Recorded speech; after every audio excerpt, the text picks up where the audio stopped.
소개부터 하자면 저는 현재 서울대학교 인문대학의 이제 아시아 언어 문명 학부라고 소개할 때마다 난감한 학과인데 아무튼 거기서 이제 중동 지역을 이제 전공하고 있는 학생이고요.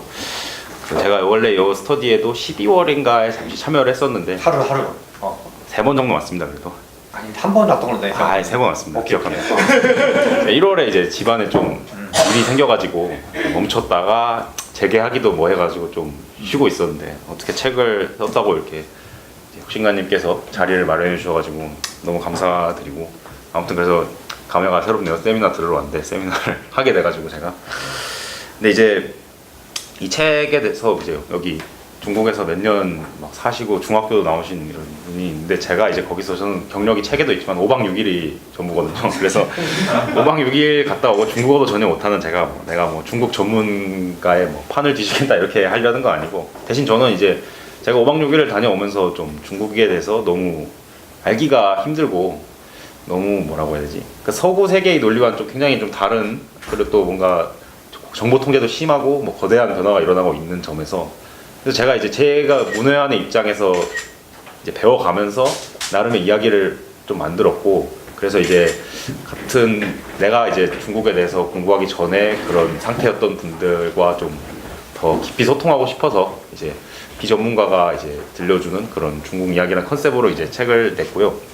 뭐 이제 본격적으로 시작을 하자면은 당연히 이제 첫 번째로 이제 나오실 분은 이 아저씨인데 이분이 이제 14억의 정점에 계신 시진핑인데 제가 이제 중국을 갔다 와서 좀 시진핑 체제에 대해서 좀 찾아봤죠. 그때 2015년이었으니까 막 이제 오중전에 막 이런 것도 했고 여러 가지 이제 변화들이 가시화되고 있었는데 늘 제가 이제 생각했던 의문은 분명 2013년에 시진핑은 시장 주도 개혁을 하겠다고 이제 천명을 하거든요. 근데 2015년부터 2016년, 7년 가면서 계속 1인 지도 체제라든가 어떤 국가 주도, 공산당 주도 체제가 점점 강화되는 걸 보면서 왜 이 사람은 이렇게 모순되는 행동을 한 것일까가 굉장히 중요한 또 제 질문 중에 하나였고 또 그 전부터 중국에 관심 갖기 전부터 저는 세계화라든가 뭐 생산 세계화라든가 뭐 가치 사슬이라든가 뭐 어떤 노동력 대체라든가 도시화라든가라는 주제 전반에 관심이 많아가지고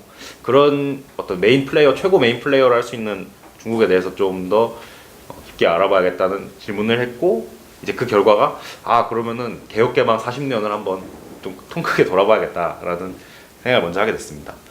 그래서 이제 그 개혁개방 40년 시대가 전환기에 있다고 이제 말이 많이 되죠. 1978년에 개혁개방했으니까 진짜 올해가 40년인 건데 이제 가장 먼저 바뀐 거는 이제 경제 우선주의 선부론이라고 하는 용주의 이제 덩샤오핑 시대의 경제 우선주의가 정치 및 사회적 안정과 통제력을 우선하는 쪽으로 좀 전환이 됐고 또 집단 지도 체제 이게 7명이나 9명 되는 정치국 상무위원회가 있고 이제 명목상 이제 이 상무위원들은 동등한데 이 중에서 이제 총서기가 공산당 총서기와 국가주석이 그 동등한 자 가운데 대표를 맡는 게 집단 지도 체제라고 생각하시면 되고요.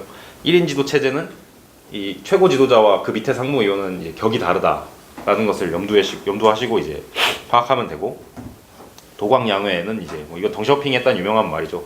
칼날을 숨기고 뭐 빛을 뭐 아무튼 이제 힘을 아끼고 좀 대외 우호 전략을 채택해라라는 그런 유지를 남겼는데 요즘 뭐 1대1론이 뭐 신형 국제 관계니 하는 시진핑의 어떤 그런 공격적인 대외 정책을 보면은 도광양회를 버린 거 아니냐라는 말이 굉장히 많이 나오고 있죠. 이 세 개를 키워드로 어떤 전환기의 중국이라는 그런 테마를 일단 잡고 생각하면 되겠고 그러니까 이제 그래서 나오는 게 이제 신창타이라고 하는데 제가 성조를 알지 못해서 이제 이게 뉴 노멀이라는 뜻이죠. 그래서 이제 뉴 노멀을 알려면은 이제 원래 노멀부터 알아야 되니까 이제 아까도 말한 덩샤오핑 시대부터 먼저 접근을 하는 것이고 또 이제 짚고 넘어가야 될 게 이제 기존 중국 정치 담론 한국 사회에서 좀 통용되는 게 태자당, 공청당, 상해방이라는 이 세 가지 파벌이 중국 공산당에서 어떤 중요한 이제 권력 투쟁을 하고 있고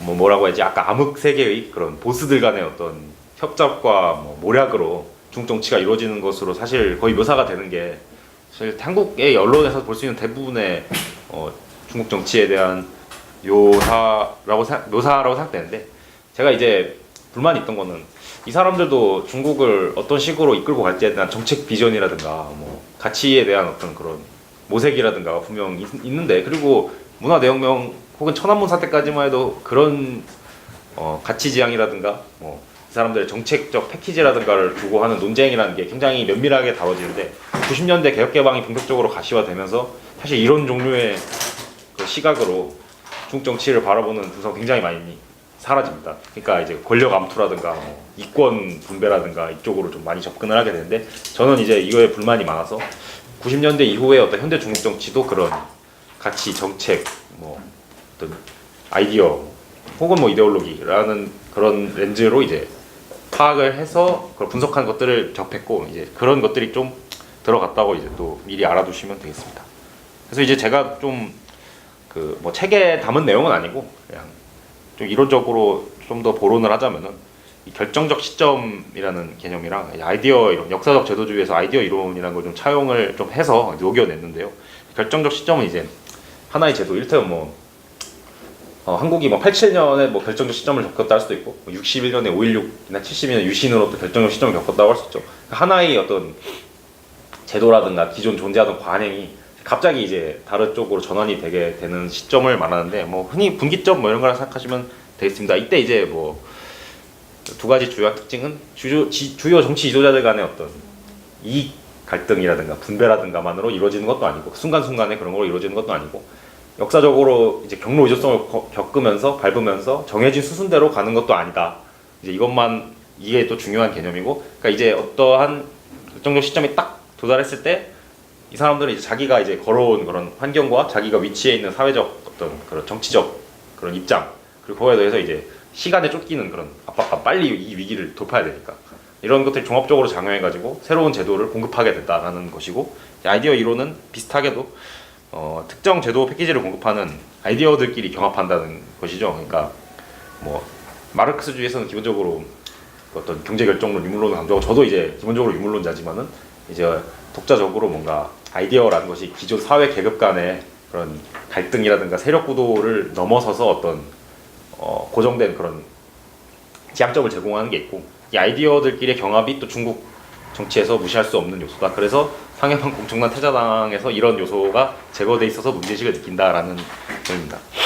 그래서 이제 그러면은 주요하게 짚어볼 결정적 시점이 이제 첫 번째로는 마오주의에서 개혁개방으로 넘어가는 76년에서 78년의 시점이고, 두 번째는 천안문이라는 거대한 보수주의적 그런 뭐 반동이라면 반동이고 수호라면 수호가 있었는데, 이것이 이제 남순 강화를 통해서 완전 반전되면서 중국이 공격적인 진짜 그런 자본주의적 그 혁명 수준으로 할 때까지 나가거든요.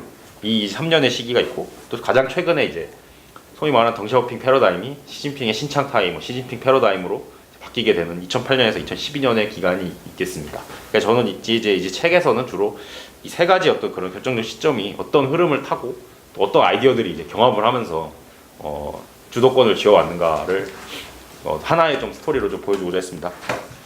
그래서 이제 첫 번째부터 시작하자면은, 이건 이게 보면은 막 섞여 있고 그래요. 뭐 상해에서 내가 성장을 해가지고, 뭐 나는 원래 혁명 원로의 아들인데 상해에서 정치적 커리어 쌓아가지고 공청단에서 활동을 했으면 얘는 뭐 태자당이냐 상해방이냐 공청단이냐 했을 때 사실은 깔끔하게 답을 줄 수가 전혀 없거든요. 그리고 뭐 보시라이랑 뭐 시진핑은 같은 태자당으로 이제 속해 있는데, 이거 가지고 뭐 태자당 안에서 분열이 일어났다 뭐 이런 해석이 많은데, 사실은 그냥 둘이 애초에 지향점이 달랐다고 보는 게 맞다는 것이죠.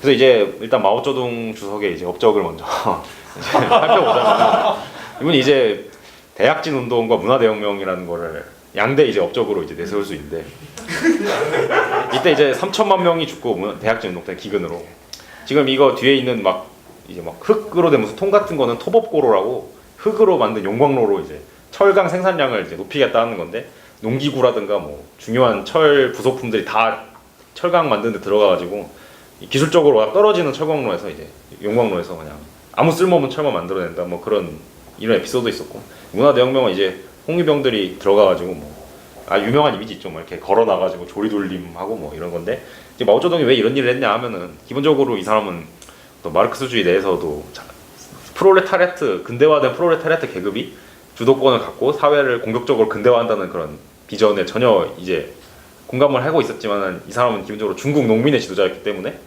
중국 농민이 소외당하는 그런 식의 소련식 발전 모델은 받지 않았고, 그렇기 때문에 공산주의에서 필연적으로도 이제 관료 계급이 등장해가지고 새로운 신흥 엘리트 계층이 되는데, 이걸 이 사람은 이제 거부하려고 했죠. 그래서 이런 신흥 엘리트 계층을 공격하고 친소련 분자 혹은 이제 주자파, 자본주의를 따르는 그런 사람으로 이제 몰아붙여서 했는데, 사실상 이게 쉽게 말하자면 발전 자체를 거부하는 거죠. 왜냐면은 경제 발전이란 거는 누구든지 먼저 기회를 잡아서 더 남들보다 불균등하게 그거를 누려서 더 많은 부를 쌓은 사람들이 있고, 운이 됐든 노력이 됐든 뭐가 됐든 간에 그 기회에서 배제돼가지고 좀 빈곤 선에 좀 더 오래 머무르거나 남들보다 덜한 성과를 내는 사람들이 경제 성장을 필연적으로 따라오는데, 마오쩌둥은 우리가 발전해야 된다, 하지만 이런 불균등의 확대는 용납할 수 없다라는 모순된 입장을 계속 견지하려 했다가 이런 일들을 하게 된 것이죠.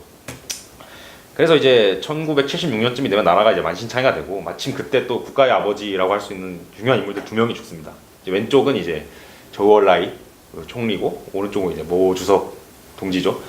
근데 이제 76년이 좀 뭐 하늘의 계시라고도 막 생각될 정도로 이상한 일들이 많이 일어나죠.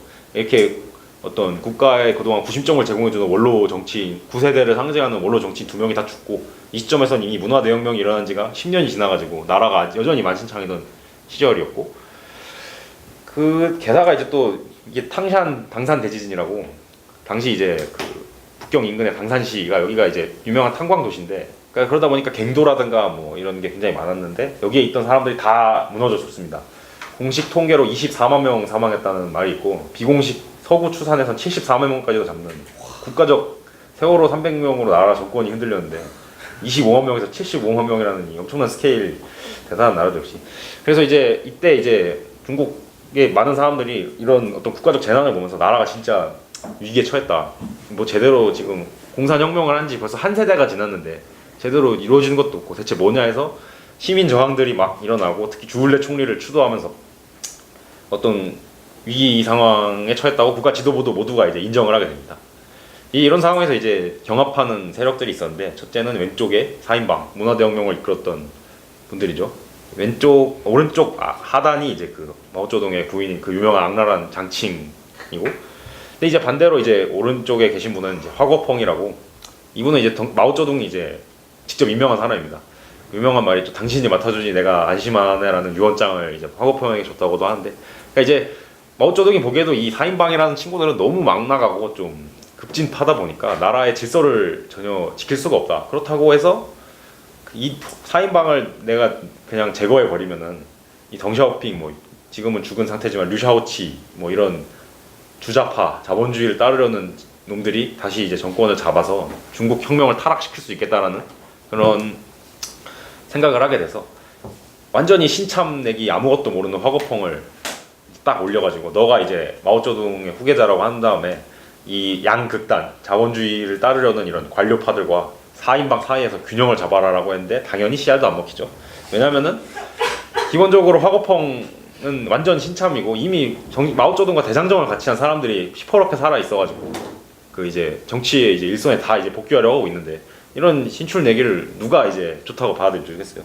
그래서 이제 등장하신 분이 바로 이 덩샤오핑이죠. 그 이분은 이제 문화대혁명 때 하방도 당했다가 75년에 잠시 복귀하셨다가 또 하방을 당하는 그런, 그래가지고 이제 이전에 또 한 번 또 예전에 혁명 전에 또 당한 적 있어가지고 3번이나 이제 쓰러지고 또 3번 다 일어났다라고 하는 그런 분인데, 이분이 이제 당 내와 이제 국민들의 전폭적인 지지를 봐서 화거펑을 몰아내고, 4인방은 일단 화거펑 선에서 먼저 정리가 되고요, 처형을 해가지고. 그래서 이제 화거펑마저도 몰아내고 어떤 개혁 개방을 하기로 컨센서스를 이루어냅니다. 그 다음에 그래서 이제 시대적 과제는 결국은 먼저 부자가 되어라는 선구론을 제창한 일이었고, 지금 이제 공산주의를 이렇게 오래 해왔는데 우리가 발전한 게 전혀 없으니까 어떤 자본주의적 개혁을 우리가 받아들여야 되지 않겠냐라는 게 있었고, 대표적으로 농업 집단 농장을 이제 가족농으로 전환해서 사유재산을 어느 정도 허용하는 개혁을 했고, 뭐 기타 개혁들을 하고, 또 이제 광동성에 이제 경제 특구들을 4군데 세우죠. 주하이, 천전, 산터우, 샤먼, 이거 복건성에 있는 건데, 이 중에서 제일 유명한 건 지금 중국 스타트업과 혁신의 중심이라고 있는 천전인데, 원래 이랬답니다. 완전 어촌 농촌, 인구도 진짜 얼마 없던 깡촌인데 그 인류 역사상 가장 빨리 성장한 도시라는 말까지 나올 정도의 대변혁을 이뤘죠. 이제 이게 전 여기가요? 예 심천이라고. 심천. 네. 사실 저는 이렇게 심천 뭐 등소평 이렇게 하는 게 좋은데 국립국어원 규정상 뭐 이상한 규정이 있어가지고 중국식 발음을 읽으라고 하는데 모택동 심천 이런 게 멋있지 않나? 아무튼 뭐 이 심천시의 경제특구 설치하고 특히 화교 자본을 유치하면서 기업 활동이라든가 FDI를 받아가지고 그 제조업체를 세우는 거를 이제 덩샤오핑 시대 본격적으로 시작하게 되죠. 그리고 이제 경제 발전을 위해서 대내적으로는 마오쩌둥식의 어떤 1인 지도, 강력한 그런 주석의 권한을 집중하는 거를 이제 방지하고 이제 덩샤오핑만 해도 이제 덩샤오핑이랑 비슷한 급의 몇몇 원로들이 있었거든요. 덩샤오핑도 이제 사실상 그 사람이 엄청 대단한 중국의 리더십을 갖고 있긴 했지만은 그 내부에선 여전히 이제 좀 반대자들의 많이 직면에 있어가지고 마오쩌둥 같은 권위를 갖고 있던 건 아니었기도 했고 그래서 안정적인 경제 발전을 이끌기 위해서 어떤 집단 지도 체제를 본격적으로 설계하게 됩니다. 뭐 대표적인 게 이제 너무 오래 원로들이 해먹으면 안 되니까 니들 적당히 해먹다가 은퇴하고 이제 집에 와서 애나 봐라라고 하는 그런 중앙공무원위원회 설치라든지 뭐 이런 정책들이 있었고 대외적으로는 일본, 미국과 우리가 각을 세우면 안 된다, 척을 지면 안 된다. 왜냐하면 이들에게서 우리가 외자를 받아서 성장을 해야 되고 경제를 개방해야 되는데 우리가 이들에게 마오주의 혁명을 수출하겠다고 함부로 나섰다가는 될 것도 안 된다. 그리고 우리 그렇게 그럴 만한 힘도 없지 않느냐라는 게 이제 덩샤오핑의 생각이었죠. 그래서 이제 선전이 이제 덩샤오핑을 제일 좋아하는 도시라고 하죠. 그래서 이렇게 막 개혁 개방했다고 막 뭐또 세워주고. 근데 이제 당연히 이제 반대파들이 나오기 시작합니다. 이제 오른쪽 두 분은 반대파라고 하기 좀 애매하지만 반대를 덩샤오핑과 좀 이 사람도 갈등이 있겠죠. 그러니까 왼쪽부터 설명하자면 이분은 이제 천윈이라고 중국 공산주의 계획 경제의 아버지라 할 만한 그런 관료, 정통 관료입니다. 이 덩샤오핑이랑 좀 속된 말로 짬이 좀 비슷해가지고 라이벌 관계를 형성했고 사회주의 계획 경제를 기본적으로 유지하자는 보수파 입장을 계속 견지하면서 비슷하게 죽어요. 둘이 다 95년에 이분이 돌아가시고 덩샤오핑이 97년에 돌아가시면서 진짜 징하게 이제 싸워댑니다. 이제 이 사람은 이제 개혁 개방이 진행되면서 아까 마오쩌둥이 염려했던 그런 계급 불균형, 계층 불균형, 도시와 농촌의 격차 발생, 인플레이션, 사회 범죄 이런 요소들을 정부와 공산당이 충분히 통제해야 된다 생각하고 그 통제를 위해서는 경제적 어떤 그런 효율성이라든가 당장의 성장은 조금 우리가 접어들 수도 있다라는 그런 진짜 정통 보수파적인 입장을 견지했고요. 이 오른쪽의 두 분은 이제 호요방, 자오지양, 조자양으로 이제 이분들 유명하신 분인데 이분들은 이제 덩샤오핑이 후계자로 낙점을 했죠. 너희들이 일하는 걸 보니까 괜찮게 잘 일하더라. 너가 이제 나의 뒤를 이어서 개혁 개방을 이끌고 중국을 자본주의 선진 강국으로 만드는데 이바지해라. 라고 이제 맡았는데 이 이분들은 훨씬 더 이제 자유주의적인 그런 생각을 많이 갖고 있었고 학생 시위가 이제 80년대에 급증을 하는데 한국뿐만 아니라 중국에서도 이 학생 시위에 굉장히 온건한 태도를 보여가지고 천인을 비롯한 보수파들에게 정말 엄청나게 비판을 많이 받죠. 이제 천인 입장에서는 덩샤오핑을 대놓고 욕하면은 좀 그러니까 이 후계자들이라고 점찍은 사람들을 계속 괴롭히면서 거의 이 사람 때문에 병까지 앓았다고 할 정도로 아주 열심히 싸워냅니다. 이제 덩샤오핑은 그 가운데서 약간 중도적 입장을 견지했다고 봐야 되죠. 이제 그 공산당의 권력 독점을 기본적으로 철칙으로 생각한 사람이었으니까 이 사람도 자오지양만 돼도 이제 슬슬 좀 위험하다고 생각되는 그런 말들이 굉장히 많이 나오게 되고 그래서 이제 경제 성장은 그러다 보니까 등소평이 이제 그 하고자 했던 경제 성장 드라이브를 충분히 걸지 못하고 보수파의 반발 때문에 근데 이제 개혁 개방 어느 정도 됐다고 막 사회 혼란이 막 발생하죠. 도시로 막 사람들이 이주해 오면서 범죄도 생기고 주택도 부족하고 인프라도 부족하고 인플레이션도 막 터지고 특히 이제 가격 통제 정책을 완전히 풀지 않은 상태에서는 이 정부의 지대를 이용해 가지고 이제 이중 가격 제도를 이용한 그런 그 부당한 이윤 추구가 이제 성행했는데 이게 아주 또 크나큰 사회 문제로 이제 올라왔고 학생들은 이제 이러다 중국이 정말 바뀔 수 있는 거 아니야 하면서 점점 시위를 많이 했고 아까 말한 보수파 개혁파 갈등이 처음에는 이게 좀 긍정적이었는데 마치 정권 공실되면서 막 과열되면은 보수파가 들어와서 긴축해주고 너무 이제 얼어붙었다 싶으면 개혁파가 들어와서 다시 이제 성장 드라이브 걸고 하는 식으로 이런 선순환이 있었는데 이게 정치적 어떤 민주주의 투표 절차 이런 걸로 소화가 되지 못하니까 계속 이제 순환이 될 때마다 감정적 앙금이 막 쌓였던 거죠. 이제 그런 어떤 결과가 천안문 사태로 이제 이어졌다고 생각하면 되겠습니다. 이게 이제 그래서 이 확성기를 들고 계신 분이 자오찌양 당시 이제 국가 주석이었나 총석이었나 그렇고 그 옆에 이제 정면을 바라보고 계신 좀 울상이신 분 있잖아요. 이분이 이제 원자바오 총리죠. 이제 이 장면 유명한 장면인데 그 리펑이라고 이제 이후에 총리를 맡게 되시는 분이 있는데 리펑이랑 뭐 천윤이랑 뭐 보이보랑 이런 보수파들이 이제 학생 시위대를 더 이상 용납할 수는 없다. 이때 고르바초프가 와가지고 국제적 이목이 전부 집중돼 있던 상황이라 때려잡지 못하고 있었는데 고르바초프 돌아가면은 너희들은 죽었어 하면서 이제 군대를 재기시켜라라고 해가지고 조자양이 이제 가가지고 여러분 지금 인민해방군이 올 거다. 빨리 이 자리에서 이제 시위를 해산하고 돌아가시라 하고 이제 해서 이 조자양은 이것 때문에 연금 상태에 놓이고 원자바오는 이랬는데도 총리까지 올라. 유명하죠 이 사람. 이거 뭐 유명한 그 탱크맨. 이분 아직 살아있다고 망명가 있다고 하더라고요. 그 미국 기자가 장점인한테 실제로 물어봤다 하더라고요. 천안문 사태 몇 년 뒤에 이 사람 어떻게 했냐 하니까 장점인이 정색하고 영어로 아직 살아있다. 안 죽었다라고 이제. 그리고 이제 근데 이제 반전이 일어나는데 그 89년에 이렇게 그래서 모두가 이제 중국 공산당 이제 더 이상 못 간다라든가 아니면은 더 이상 중국의 개혁 개방은 죽었다 이제 중국은 더 이상 앞으로 나아가지 않을 것이다. 중국은 영원히 저렇게 얼어붙어 있을 것이다라는 예상이 많았는데 92년까지 거치면 일련의 사건들이 이어지면서 대반전이 일어나게 됩니다. 첫 번째가 이제 걸프 전쟁. 이게 왜 중요하냐면은 이제 슬슬 이제 제가 태어날 시점으로 오고 있어요. 제가 94년생인데 이게 90년에 발발했으니까 슬슬 91년 슬슬 이제 저희 부모님이 결혼하실 시점에 드디어 오고 있습니다. 야, 다들 이 연도랑 자기 어떤 연세랑 이제 출출한 생각을 매칭을 하면서 오면 재밌어요. 근데 이제 걸프 전쟁이 중요했던 이유는 뭐냐면은 뭐 저는 이거 실제로 보지 못했지만은 다들 안방에 앉아서 테레비로 이제 그 미사일이 막 굴뚝으로 막 들어가가지고 폭파시키고 하는 그런 컴퓨터 게임 같은 전쟁이 됐다고 하잖아요. 중국 지도부는 이걸 보고 당연히 엄청 충격을 먹죠. 이때 비서구권 지도자들이 걸프 전쟁에 진짜 다들 놀란 기록이 많습니다. 미국이 강한 건 알고 있었는데 이렇게까지 강할 줄은 몰랐다는 거고 이대로 우리가 손 놓고 그냥 문 닫고 살다가는 진짜 미국이 미사일 몰고 우리 중난하이 그 중국의 백악관이라 할 만한 중난하이에다가 미사일 꽂아놓은 우리 속수무책 아니냐. 근데 군대를 건설하려면 돈이 필요한데 사회주의 경제로는 돈이 안 된단 말이죠. 그래서 이제 개혁개방을 안보적 이유에서라도 우리가 할 필요가 있다라는 논리가 많았고 그다음에 이제 이 남순 강화 뭐 이거 전설적인 사건인데 89년 이후에 덩샤오핑이 입을 딱 닫게 됩니다. 왜냐면 이제 할 말이 없어진 거죠. 공산당 안에서 너 하라는 대로 이렇게 풀어줬더니만 이 학생들이란 놈들이 와가지고 철없는 학생들이 와가지고 뭐 민주화나 이런 거나 요구하고 뭐냐 이게 대체 하니까 덩샤오핑이 이제 가만히 있다가 조용히 이제 신문을 몇 개 싣습니다. 익명으로 모두가 덩샤오핑이라고 알고 있지만은 이 개혁 개방을 멈추는 거는 부당한 일이다. 이런 덩샤오핑이 물밑에서 한 작업들이 근데 전부 다 이제 무시가 됩니다.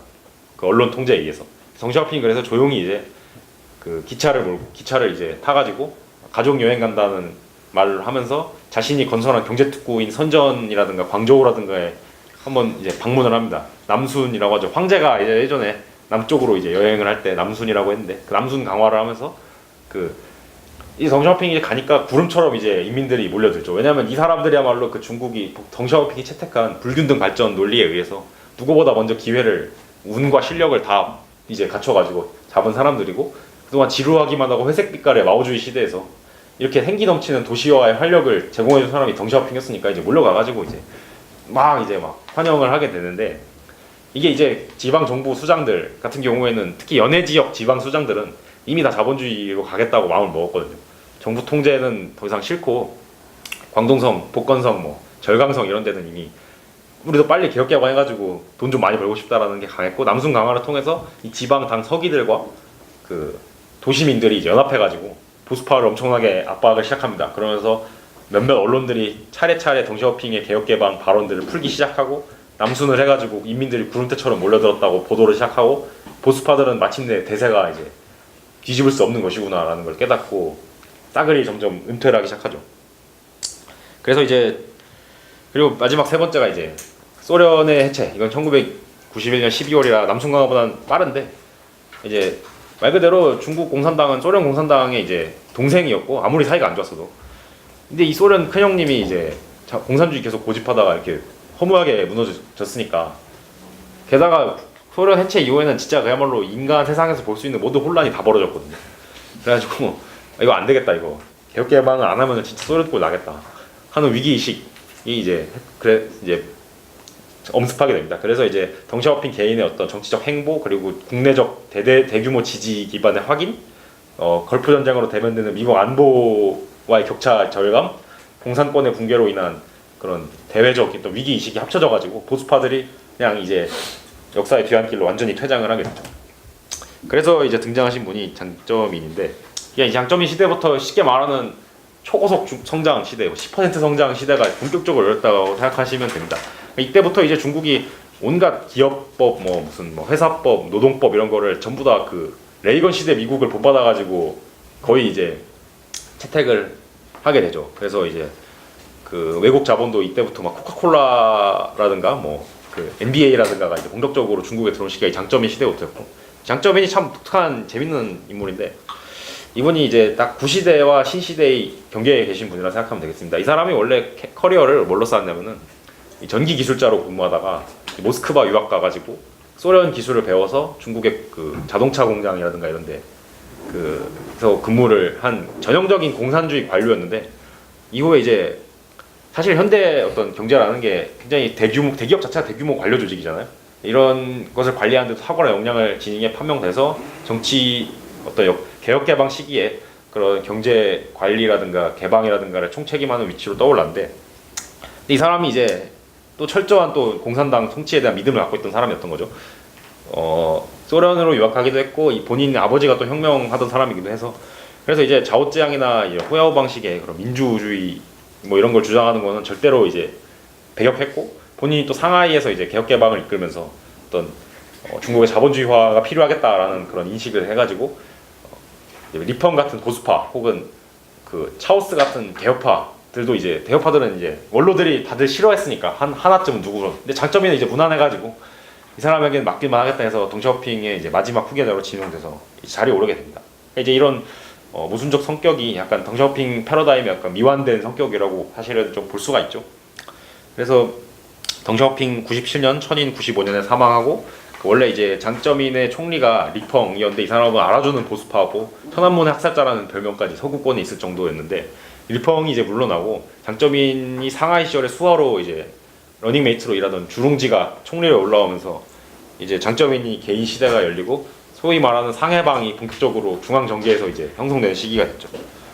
이제 세력 구도가 재편이 됩니다. 이러면서 이분들 설명할 거니까, 보수파가 이제 원래는 그 개혁 개방에 반대하는 사회주의 계획 경제를 추구하는 이들이었는데, 이들이 남순 강화, 소련 붕괴 등을 거치면서 모두 이제 사라지고, 이 보수파들은 그렇다고 죽는 건 아니었으니까 이 사람들이 변신을 합니다. 어떻게 변신하느냐면은 연해 지역에서 이제 딱 있으면서 이권 추구를 이제 시작하죠. 본격적으로. 그냥 나도 이제 기업 운영에 뛰어들고 좀 떡고물 좀 만져서 좀 먹고 그 자기 아들내미한테 사업체 하나 맡기고 이러면서 이제 본격적으로 또 관시를 이용한 그 부를 축적에 나서게 됩니다. 대신에 이제 이 모든 사실 부축적은 시장에게 이제 온전한 권리를 이양하지 않은 중국 공산당 체제의 어떤 그런 과도기적 성격이 있다고 이제 판단할 수 있으니까 절대 공산당 통치가 이제 무너지면 안 되죠. 왜냐면은 공산당의 특권에 접근할 수 있는 자신들의 능력이야말로 자신들의 부의 근원 그 자체였으니까요. 그래서 이제 성장 지상주의, 국영기업 중심의 관리 경제를 추구하셨고, 태자당과 상해방이라고 하는 이들이 대체로 이런 보수파, 새로운 보수파의 이제 인원이 됩니다. 왜냐하면 태자당은 연해 지역에 자리를 잡기 편했죠. 왜냐하면은 아버지가 다들 좀 한자리 하시는 분들이니까, 아빠 이번에 나 좀 저기 사천 같은 시골 구석 말고 상하이에서 좀 근무를 하고 싶은데 보내주면 안 되냐 하면은 그래 가야지, 거기 가야지, 시골 구석 왜 가냐 이러면서 하겠고, 상해방 같은 경우에는 동네가 상해니까 이거는 말할 필요가 없는 것이고, 반대로 이제 개혁파라고 하는 인물들도 등장하는데, 이 사람들은 원래 이 사람들이 성장 지상주의자였죠. 조자양이나 호요방 같은 사람들이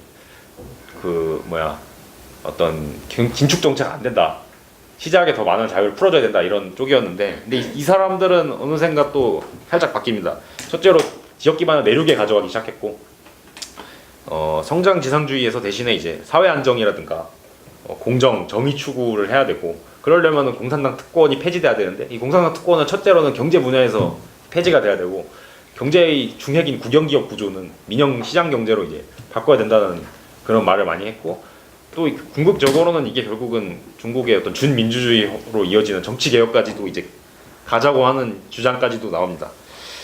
뭐 좀 도식적인 설명이긴 하지만은 뭐 아예 뭐 근거가 없는 거 아닌 게 제가 이거를 브루킹스 연구소의 중국 연구소 소장님의 책에서 이제 봤기 때문에 그분은 이제 전자를 엘리티스트 파벌, 후자를 포퓰리스트 파벌이라고 이제 분석을 하고 계시죠. 이제 대표적으로 이제 이 오른쪽에 계신 분이 후진타오 전 총서기, 왼쪽에 계신 분이 이제 원자바오 아까 그 울상이시던 그분 살이 좀 쪘어요. 그 이제 이 원자바오 같은 경우에는 사천성인가에서 근무를 하면서 이분도 내륙 출신, 감숙성에서 근무를 하시면 내륙 출신이고 후진타오도 내륙 출신으로 이 사람은 이제 호요방하고 이제 아주 인연이 깊은 사람으로서 이런 인적 네트워크가 아주 중요했습니다. 그 다음에는 근데 이제 문제는 장점인 시대가 어쨌든 그래서 대충 좋게 이제 끝납니다.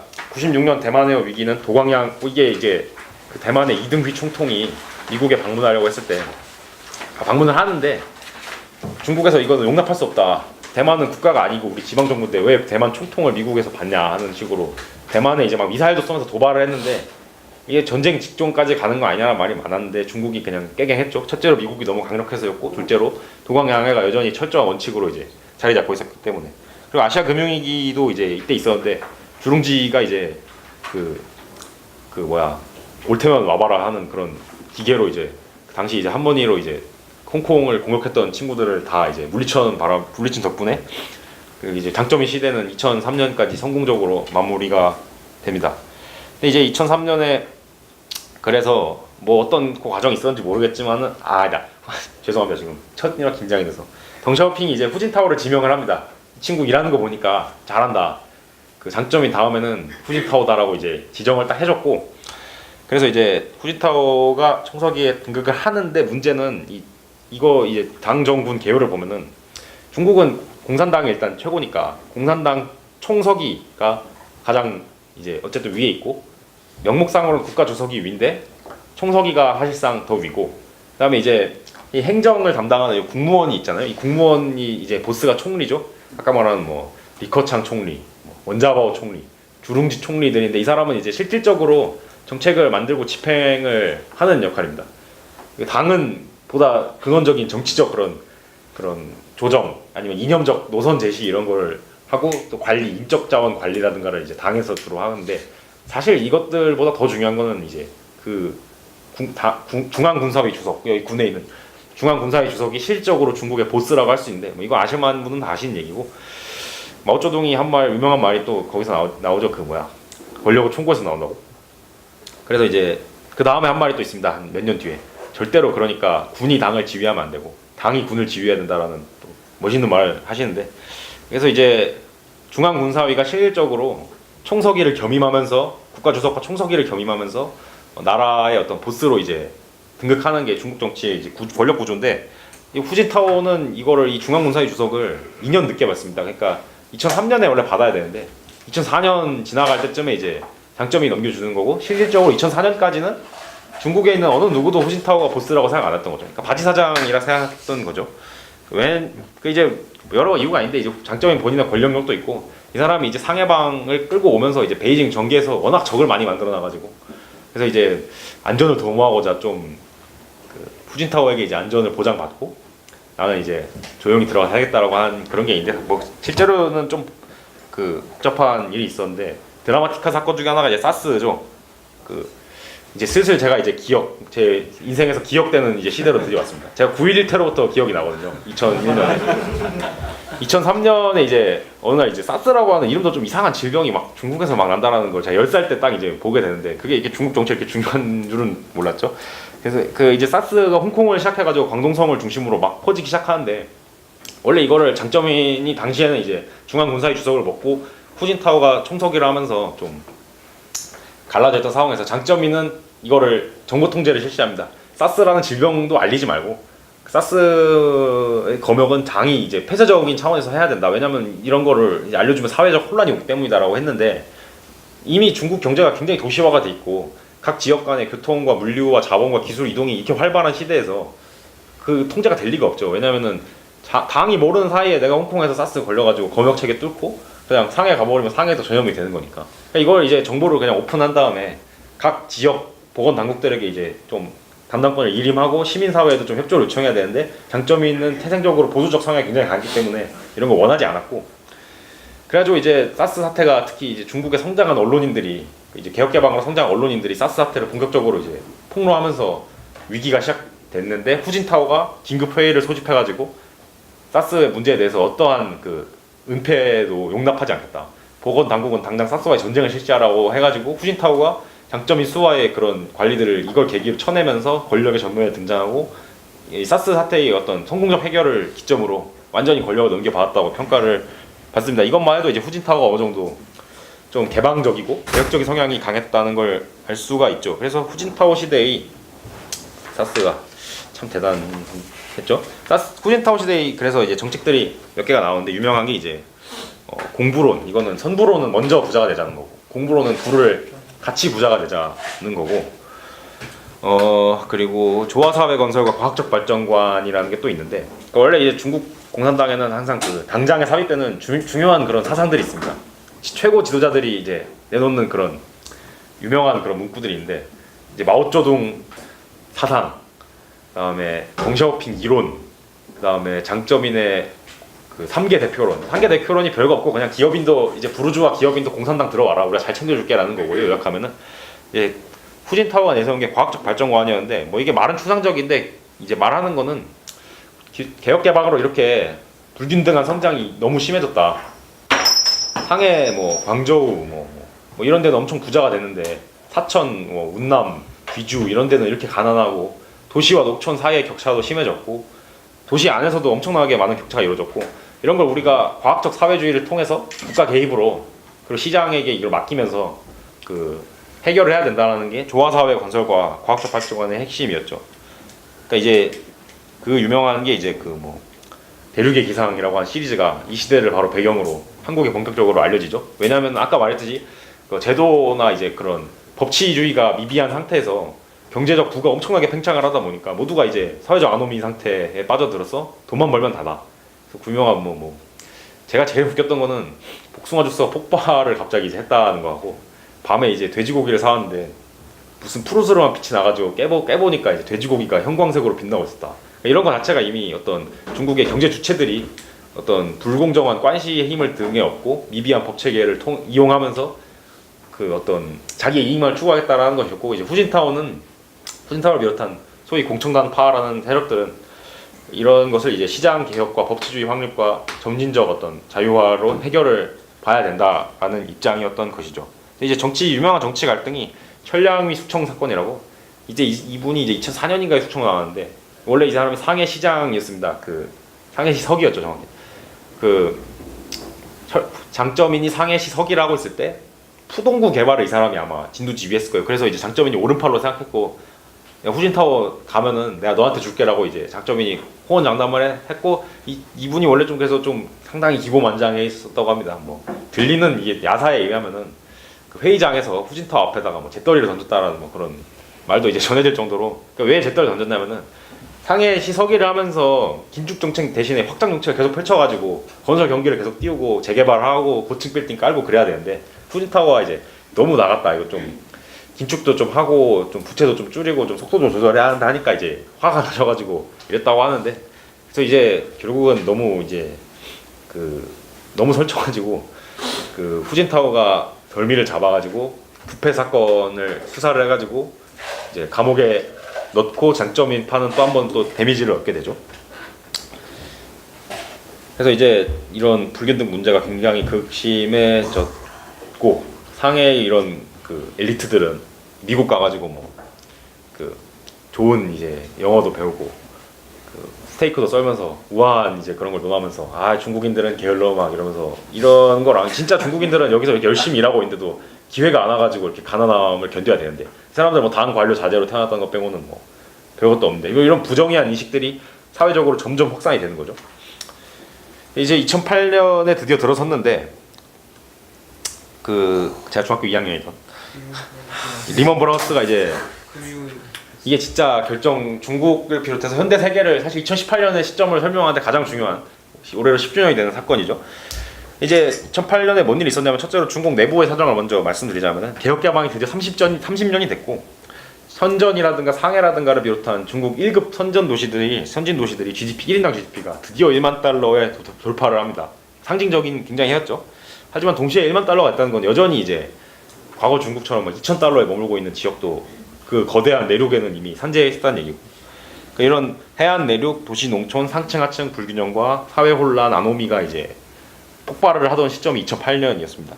그래서 이제 미국발 금융위기가 터지면서 중국 경제 일단 드라이버가 굉장히 꺾였죠. 이때 전 세계가 다 그랬으니까. 왜냐면은 미국에다 수출을 해서 성장을 해왔는데 미국이 이제 못 사주겠다 하니까. 그래서 이제 첫 번째로 중요한 건 이거였고, 두 번째로는 미국식 소프트 파워가 갖는 권위가 굉장히 훼손됩니다.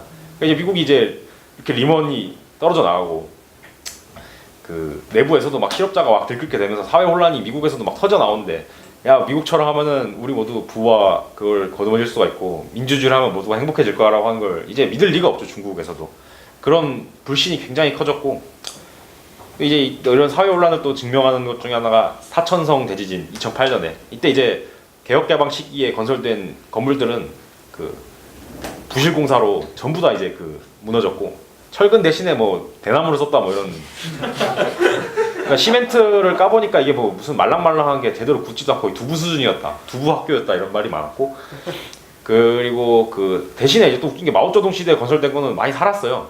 잘 젖어가지고.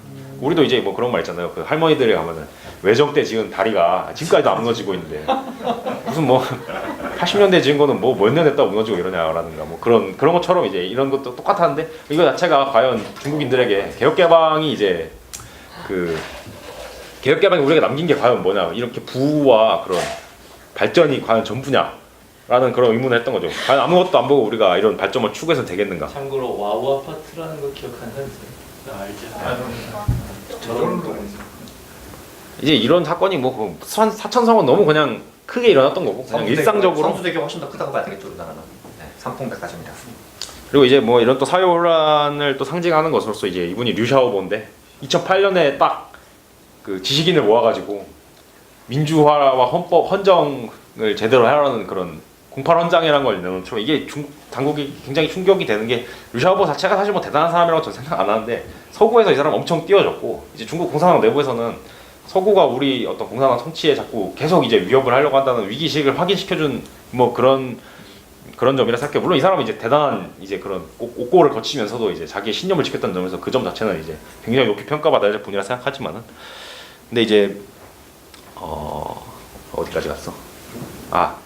그래서 이제 그 이런 특히 리먼 사태를 거치면서 어떻게 이제 그럼 이런 개혁개방의 부작용을 우리가 해결하면서도 성장을 이어가야 되냐라는 그런 또 아이디어들끼리 이제 충돌이 있었는데, 아까 말한 보수파, 태자당 상해방이 속한 보수파는 이대로 가야 된다.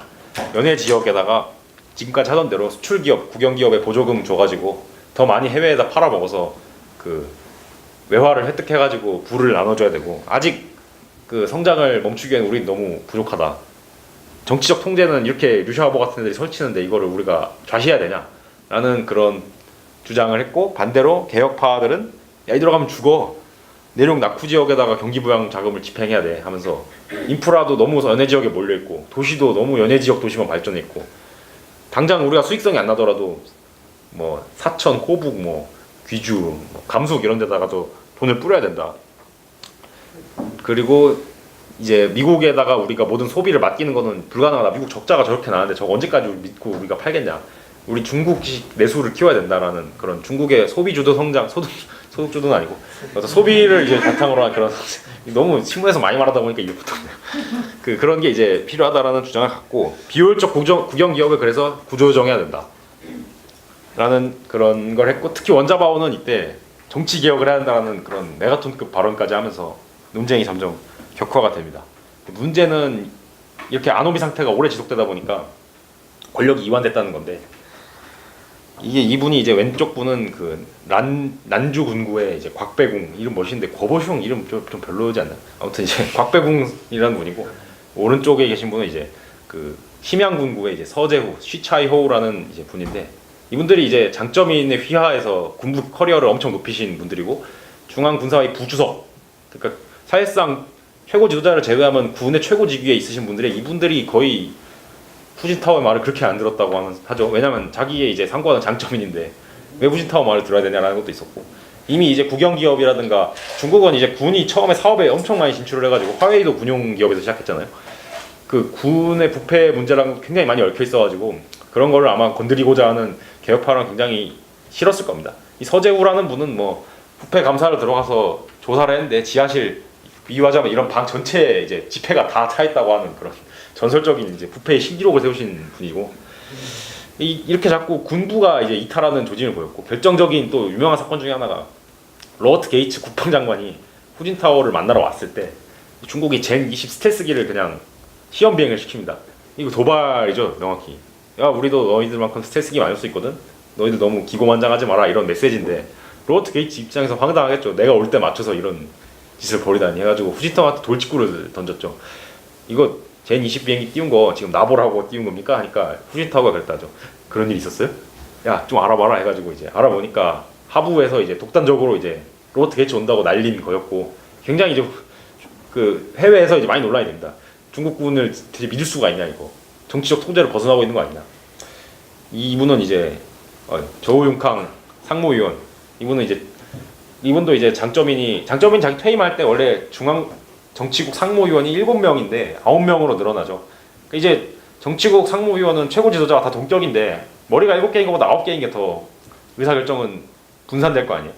그 9명으로 늘릴 때 이때 이제 들어가신 분인데 장점인과 굉장히 친했다고 하고 이제 석유 국영기업의 이제 대부로서 이제 활약하신 저우융캉인데 이 사람이 사법부를 맡았죠. 이 사람도 후진타워를 그렇게 또 말을 안 들어가지고 아주 그냥 전력 이탈이 정말 심했다고 하고 이 저우융캉이 비호해준 그 히데이 푸모나가 이제 이 보시라이 이 분이죠. 그 보시라이 사건이 정말 재밌는데 이건 다 설명하면 또 너무 길어지니까 짧게 설명하자면은 이 사람이 이제 뭐 시진핑이랑 원래 라이벌이었다죠. 아버지부터가 시진핑의 아버지인 시중시는 광동성의 개혁파 80년대 개혁파의 거두였고 혁명 원군 중에서 보시라이의 아버지인 보이보는 이제 보수파의 또 이제 혁명 원로였고 보시라이랑 시중시부터 사이가 안 좋았고 그러니까 보이보와 시중시부터 사이가 안 좋았고 보시라이는 그 홍위병을 했고 문화대혁명 때 시진핑은 문화대혁명 때 돼지 농장에서 이제 열심히 이제 일을 하셨습니다. 그러니까 이거부터가 이미 사이가 좋을 수가 없는데 그러니까 둘이서 이제 나이도 좀 비슷하고 해서 권력 경쟁을 들어가게 되죠. 누가 이제 높으신 분들의 이쁨을 받아서 승진을 할 수 있느냐. 그래서 이제 그 보시라이 같은 경우에는 뭐 지금 야오동 지역, 요동성 이쪽에서 이제 요녕성에서 이제 활동을 하시면서 승진을 거듭했는데 또 역시 후진타오가 안 좋아해가지고 이제 너는 이제 정치국 상무위에는 들어오지 말고 다음에도 그냥 충칭시 석이나 하다가 정치국원 하다가 집에 가라 했고 시진핑이랑 리커창은 너희들은 정치국 상무위로 들어와라 라고 했고 이제 보시라이가 이제 자존심이 엄청 스크래치를 입어서 막판 뒤집기를 시도하죠. 그게 이제 그 충칭 모델 뭐 창홍타학이라고 하는 그런 모델이었는데 그러니까 이제 마오주의, 홍위병, 문화대혁명 이런 컨셉을 갖고 자꾸 충칭시에다가 홍보를 했던 거죠. 지금 중국의 개혁개방이 너무 공산주의 정신을 배반하는 거고 마오 주석의 정신을 우리가 다시 불러일으켜야 된다라는 그런 모델을 강조했고 이게 중국의 그동안 아까 그 사진에 있던 그 막 공사장에서 이제 힘들게 일하시는 인부 같은 사람들에게 엄청난 그 반항을 얻게 되죠. 특히 이 사람들 대부분 이제 농촌에서 갓 올라온 농민공들인데 그래서 이제 보시라이의 이런 창홍타학에서 창홍이 그런 거고 타흑은 흑사회라고 하는 그 전통의 그 범죄 조직들을 때려잡는다는 거였고 그러면서 막 상업 광고 TV에서 금지시키고 그러면서 이제 이게 마오쩌둥 주의를 대놓고 강조를 하면 사실 지도부에서 마음에 안 들어도 욕할 수는 없잖아요. 내가 마오쩌둥의 이름으로 이걸 하겠다는데 마오쩌둥 했던 거 하겠다는데 네가 뭔데 뭐 마오쩌둥보다 네가 대단해 하면은 할 말도 없고 실제로 그래서 이제 최고 지도부도 울며 겨자 먹기로 충칭 가가지고 야 보시라이 동지 정말 잘하고 계십니다 막 그렇게 칭찬을 막 했는데 이미 덜미가 잡히는 게 닐 헤이우드라는 또 영국인 사업가가 피살된 상태로 발견되죠. 이제 영국 대사관에서 뭔 일이냐 해가지고 이제 수사를 협조를 요청했고 조사를 해보니까 보시라이 마누라인 구카이라이가 살해에 이제 가담했다라는 뭐 그런 그게 잡혔고 보시라이가 이거 가지고 엄청 비판을 받죠. 이렇게 외교 문제로 비화될 정도의 큰일을 벌였으니까 정치국에서 이제 보시라이를 안 좋아했던 사람들이 다 들고 일어나가지고 보시라이 너무 그동안 자중을 했어야 되는데 너무 이제 설쳤다 지도부의 말도 안 듣고 지금 문제가 많다라는 말이 많아가지고 보시라이가 대놓고 이제 막 개기고 막 그러다가 결국은 석연치 않은 그런 사건들이 막 있으면서 체포가 되고 재판에 회부가 되는데 그 내막이 어떤지는 정말 궁금하지만 제가 살아생전에 알 수 있을지가 상당히 의심되는 뭐 쿠데타 설까지 막 있었다고 하죠. 막 중난 하이에서 막 총소리가 들렸다라는 소문도 막 있었고. 아니 근데 그 사진에 트위터에 보니까 무장 경찰 그 네네. 이동했다는 게. 그러니까 이제 뭐 좀 더 자세히 설명하자면은 전국 인민 대표 대회에 이 양반이 갑자기 참석을 해가지고 나는 잘못한 게 없다 막 이렇게 뻔뻔하게 나오니까 원자 바오가 새로운 문화 대혁명을 일으키려는 그런 짓거리 하지 말아라고 엄중 경고를 했고 이러면서 이제 저우융캉 보시라이 뭐 아까 말한 곽배궁 서재호 같은 사람들에 대한 그런 수사망이 좁혀 들어가니까 이제 들고 일어났다. 휘하 병력을 특히 저우융캉 같은 경우에는 무장 경찰이라고 하는 그거를 무장 집단을 직속으로 이제 관할하고 있기 때문에 그걸 이제 사용했다라는 그게 있는데 뭐 진실은 정말 안타깝게도 알 수가 없는 중국이 소련처럼 붕괴하면은 이제 알 수 있겠지만 그래도 모를지도 뭐 그런 일들이 이제 중국 지도부의 위기의식을 점점 키웠고 뭐 여기도 나왔지만은 비슷하게 원저우 열차 사고라든가 아랍의 봄이라든가가 중국이나 해외 권위주의 정부의 어떤 그런 안정성을 굉장히 이제 위협하는 또 사건으로 다가왔죠. 그리고 이제 또 중국 입장에서는 또 사회 장기적 구조적 문제를 또 해결했어야 되는데 이 왼쪽에 있는 건 유명한 그 미소곡선이죠. 세계화로 생산 사슬이 이제 분할되면서 R&D에서 마케팅으로 이어지는 것에서 단순 제조는 제일 낮은 부가가치를 지니게 되는데 그동안 중국 국有기업들은 이 모두 단순 그 제조에만 이제 있으면서 국영은행들, 국책은행들이 주는 저금리의 이유를 이제 부당하게 이제 편취하면서 실질적으로 혁신을 일으켜서 미소곡선의 이제 가운데서 이렇게 양옆으로 이렇게 올라가야 되는 일을 하는 민영 기업들에게는 국영 기업이 고리로 이중 대출을 해주는 그런 일들을 벌이고 있었고 특히 이게 2008년으로 과도하게 유동성이 이제 경기부양 자금이 집행되면서 공급되면서 이 문제가 심각해집니다. 혁신으로 성장률을 계속 올려야 되는데 이 비효율적인 국영 기업들이 생산성을 계속 깎아먹고 있으면서 부채만 늘리고 있으니까 중국 당국 입장에서는 성장률을 올려야지 고용을 유지할 수 있고 고용을 유지해야지 인민들이 가난하다고 이제 그 반란을 하지 보시라이 사건 같은 거를 새롭게 만들지 않을 텐데 이제 이거를 이제 처리해야 될 문제들이 점점점 산적했고 이게 2008년부터 2012년 사이에 중국 정치의 엄청난 분열과 논쟁과 아까 말한 수많은 겉으로 드러난 사건만 해도 이 정도인데 속에 어떤 일이 있을지는 뭐 여전히 알 수가 없는 일이 아쉬울 따름이죠. 그래서 이제 이때 뭐 나온 말이 국진민퇴라고 국영 기업은 앞으로 나가고 민자 기업은 뒤로 빠진다, 퇴보한다라는 그런 말이었고 그래서 이제 기존 보수파들은 보시라이 사건까지 가니까 이건 더 이상 못 해먹겠다 진짜 이대로 가다가는 중국이 정말 붕괴하겠다 위기다라는 의식이 이제 있었고 기존 개혁파들은 2008년 금융위기로 미국의 권위가 추락하니까 시장에 맡기고 민주주의 하자라는 주장이 먹히지 않게 된 거죠. 중국 공산당 내부에서. 그리고 아랍의 문 같은 걸로 막 정부가 전복되니까 못 믿겠다라는 말들이 많았고 공산당 자체가 또 권력 독점욕이라는 그 레거시가 상당했기 때문에 이걸 뒤집는 개혁 자체가 어지간해서는 힘들었고 보시라이 같은 대안은 이건 받을 수 없는 거니까 이건 무조건 피해야 되고 그래서 이제 공산당 이해부터는 제 순전한 추측인데 성장지상주의로 초래된 정치, 경제, 사회적 고전을 돌파할 새로운 대안이 필요해졌고 이게 동시에 공산당 권력 독점의 필요성과도 이제 충족을 해야 됐던 그런 신창타이가 이제 요구됐던 거죠. 이제 기존 선발 국가들은 어떻게 했냐 하면은 정석을 택했죠. 그냥 경제 발전으로 하면 독재가 자연스럽게 퇴조하고 경제 발전으로 중산층이 성장하고 시민 사회가 성장하면 이 역량이 신장된 역량으로 정부 기구의 역할들을 슬슬 인수하면서 민주화로 향한 초석을 놓게 되고 민주화가 되면은 이제 어떤 관치 경제의 특권들이 점점 퇴조를 하면서 혁신 주도가 이제 뭐 한국에서 아직도 완전히 일어났지 않았지만 어쨌든 그런 경향성이 지속이 되는데 중국은 아까 말한 자체적 역사적 경로와 우연적 사건과 결정적 시점에 튀어나온 그런 일들 때문에 이런 길을 걸을 수 없다는 게 제 생각이고 그래서 이제 시진핑은 결국은 당의 통제는 유지하면서 이제 권력 일탈은 방지하고 아까 말한 군부가 이제 막 대든다든가 하는 건 방지하고 그래서 군부를 숙청하고 부패는 처벌하고 지방 권력이 너무 막 이제 공격적으로 중앙 정부의 그런 긴축 요구라든가 뭐 그 어떤 중복 투자 방지라든가 이런 거를 그냥 무시하고 이제 막 밀어붙이거든요. 왜냐면은 중국 공산당에서는 GDP 성장률 이퀄 승진 기준이기 때문에 일단 내가 임기 안에서는 내 지역의 GDP는 내가 확실히 잡고 간다라는 그런 게 컸고 그러니까 이제 뭐 노선 BC도 안 나오는 지하철 노선들이 이때 엄청나게 막 이제 건설되고 고속철도 막 확장을 하게 되는 게 이런 건데 이게 부채 위기를 키웠고 공산당에서는 이런 걸 방지하기 위해서라도 지방 정부 수장들은 앞으로 제발 좀 말 좀 듣고 살자라는 그런 그 어떤 하이어라키 구조, 어떤 상명하달식의 그런 질서를 회복하고자 했죠.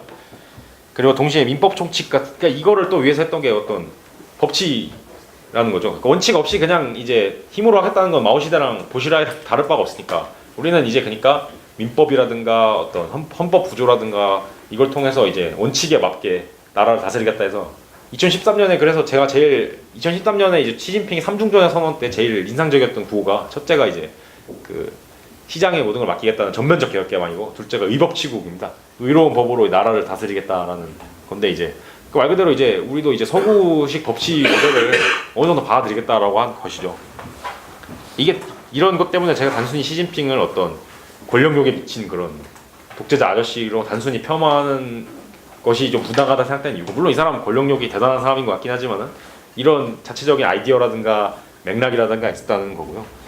경제 문제 해결은 원래 리커창 같은 경우는 굉장히 시장 친화적이었다고 하죠. 경제통이었다고 공청단에서 유명한 왕량이라고 이제 리커창 또 이제 동료가 있는데 공청단에 이분도 이제 광동성에서 그 수출 주도 성장을 할 때 국영기업 보조금으로 그거를 이제 이 사람이 폐지합니다. 파산시켜 버립니다. 그냥 비효율적인 구조, 지대추구라고 하면서. 그러니까 이제 공산당에서 난리가 났죠. 왜 광동성 같은 1급 수출 지역을 네가 멋대로 뭔데 그 구조조정하냐. 실업 문제 나가지고 광동성에서 무슨 정치적 혼란 있으면 네가 책임이라 줄 거냐. 해서 왕량이 유명한 말을 하는데 등롱환조라고 세 장을 들어서 새를 교체한다. 그 이제 이런 비효율적인 저부가 가치를 하기에는 광동성이 너무 성장해가지고 인건비도 너무 높아졌고 미국 그 어떤 중심의 가치 사슬 체계에서 위로 올라가기 위해서는 이런 거 버려야 된다. 광동성에서 일시적인 실업을 감수하되 어떤 선전시라든가 이런 점을 중심으로 혁신 주도로 이제 생산성 향상을 이뤄내면은 다 상쇄할 수 있다라는 도발적인 주장을 했고 원자 바오도 이건 너무 나간 거 아니냐고 할 정도로 정말 급진적인 주장이었는데 이런 것들은 받아들여지지 않습니다. 받아들여지지 않고 대신에 이 부분적으로 받아들여지는데 대표적인 게 국영기업에다가 민자를 섞으면은 좀 효율적이 되지 않겠냐라는 아이디어인 혼합 소유제 개혁이라든가 그 공부론을 적극적으로 채택해가지고 중국의 어떤 불균형 문제, 빈곤 문제, 환경 문제 등을 적극적으로 국가가 해소하겠다라고 하는 정책 기조들이 동시다발적으로 2013년부터 막 17년, 18년까지 다다다다다 나옵니다. 그러니까 이게 자체가 보수파와 개혁파가 어느 정도 정책 모델에 있어서는 불가능해 보이는 합의라는 걸 이룬 게 아닌가라는 게 제 생각이고 물론 이제 시진핑이 이 합의를 이뤄내고 2013년에 이 합의 위해서 접근을 한 시진핑이 그 뒤에 어떻게 지금 해와가지고 이렇게까지 권력을 확대했는가는 그것도 나름의 또 스토리가 있겠지만은 그거는 좀 후대에 가야 좀 전모가 밝혀질 것 같고 하나 확실한 건 시진핑이 그렇게 강력한 권력을 가질 수 있던 거는 무슨 뭐 장점인과 후지타오와 시진핑 사이에 무슨 뭐 청칭홍이 누가 음모를 해가지고 뭐 이런 게 아니라 당내에서 이제 위기 의식을 느껴가지고 합의를 했기 때문이라는 게 이제 제 생각입니다. 그래서 이제 정리를 하자면 이제 1번과 2번에 나왔던 게 이제 핵심이라 할 수 있고 근데 이제 여기서 뭐 보너스로 이제 변수로 생각하는 게 디지털 레인주의라는 건데 이게 제가 정말 관심 많은 분야거든요. 이게 과거에 우리가 아까 말했지만 한국이나 대만이라든가 민주화를 할 때는 기본적으로 시민사회가 성장을 하면은 국가가 감시할 수 없는 사회적 복잡성이 늘어나게 되고 결국 그 시민사회와의 세력 갈등 이제 속에서 국가가 해서 패배하게 되는 셈인데 이제 저는 스탈린을 이제 흠모하기 때문에 저는 레닌보다 스탈린을 좋아하기 때문에 레닌주의가 아닌 것 같습니다. 농담이었고요. 아무튼 디지털 레닌주의는 이제 무슨 독일의 언론인이 이제 표현한 말인데 그러니까 이게 이런 시민사회 통제를 애초에 그냥 국가가 지지 않겠다 우리가 어떻게 하겠냐 그럼 이렇게 과도하게 이제 확장된 도시 사회의 복잡성을 어떻게 정부가 들고 있겠냐 그거는 너희들이 알리바바와 바이두에서 열심히 데이터를 국가에 헌납하고 있기 때문에 우리가 그걸 종합해가지고 너희들에게 인센티브 구조를 제공하면 된다. 그리고 새롭게 발전하는 뇌과학과 신기술을 적극적으로 인민 통제에 써먹으면은 못할 게 뭐 있냐 우리가 뭐 이런 건데요. 이거는 이 모자가 이게 뭐냐면은 이게 착용자의 뇌파를 읽어요. 그래서 업무 상태를 이제 실시간으로 확인할 수 있어요 관리자들이. 근데 이제 너무 이게 일이 좀 대충 하나 하면은 이제 막 메시지가 오겠죠. 근태를 조사한다든가 실제로 이거를 뭐 활용해가지고 국영 기업들의 수익성이 몇 퍼센트 성장했습니다는 광고도 굉장히 많이 이루어지고 있고, 이거 이제 지난 이번 춘절 때 이제 선보인 공안의 스마트 글래스인데, 이제 이게 제가 이제 만약에 이 안경을 쓰고 있으면은 여러분들 얼굴이 이제 다 이제 딱 뜨면서 신상 명세가 다 뜨는 거죠. 그리고 전과 기록과 거주지와 뭐 주민 코드들이 다 뜨는 거예요. 그래서 이제 깜짝 놀랐던 게 이 공안이 이제 중국 춘절 막 대륙 이동 같은 거 보면은 진짜 막 벽에 막 사람들이 막 몰려들잖아요. 그걸 이제 안경을 딱 쓰면은 이게 다 보여가지고 전과자가 막 이제 표시가 되는 거고, 불러가지고 조사를 할 수 있는 거죠. 너 뭐야, 이거 너 여기 왜 왔어, 이러는 거죠. 실제로 콘서트장에 어떤 지명 수배자가 설마 이 많은 콘서트장에서 나 잡겠어 해가지고 갔는데, 중국은 CCTV망이 모두 중앙 통제로 정보가 파악돼가지고 CCTV망이 이 안면 인식을 해가지고 그 지명 수배자를 콘서트장에서 잡아낸 거예요. 몇만 명이 모집한. 그래서 이제 경관이 갑자기 와가지고 끌고 가는 그런 일도 있었죠. 이거는 뭐 유명한, 활용을 가장 잘하는. 이거는 제일 제가 흠모한다고 해야 될지 흥미롭게 봐야 된다 했지, 사회신용제도라고. 이 729가 이제 점수고, 이제 개인의 어떤 사회 기록, 범죄 기록, 공공질서, 심지어 효도 같은 것도 다 이제 점수로 추산돼가지고 그 인센티브 구조를 만드는 거죠. 너가 공산당에 충성하고 이렇게 선량한 시민으로 열심히 살면은 높은 점수를 주고, 그러면은 대출도 이제 우대해주고, 그리고 너 자식 대학 가는데 가산점도 주고, 그리고 이제 반대로 점수가 낮으면은 실제로 이번에 수많은 사람들이 대출을 못 받고 그 기차와 비행기 탑승이 거절됐다는 그런 보고들이 많죠. 점수가 낮아가지고. 이게 가능한 이유는 이 나라는 프라이버시가 없기 때문에, 데이터 프라이버시가 없기 때문에, 모든 아까 말한 알리바바, 바이두 등에서의 정보, 데이터 빵꾸스러기들을 모아가지고 그 패턴과 이제 점수를 매길 수 있다는 그런 초유의 자유주의 세계에서 절대 가능하지 않을. 그러니까 제 생각에는 만약에 그런 아까 말한 시진핑의 이런 개혁 정책들이, 그러니까 개혁이라든가 보수라든가 섞인 이런 정책들이 좀 불가능해 보이는 양립이라는 생각이 들 때가 있었는데, 이걸 활용하면은 뭐 정말 실험을 하는 거 아닌가. 이런 점에서 디지털 레닌주의라든가 사회 신용 제도는 소위 뭐 저는 안 좋아하는 용어긴 하지만은 4차 산업혁명 시대를 살아가는 사람들이라면은 관심을 갖고 볼 가치는 충분한 것 같습니다.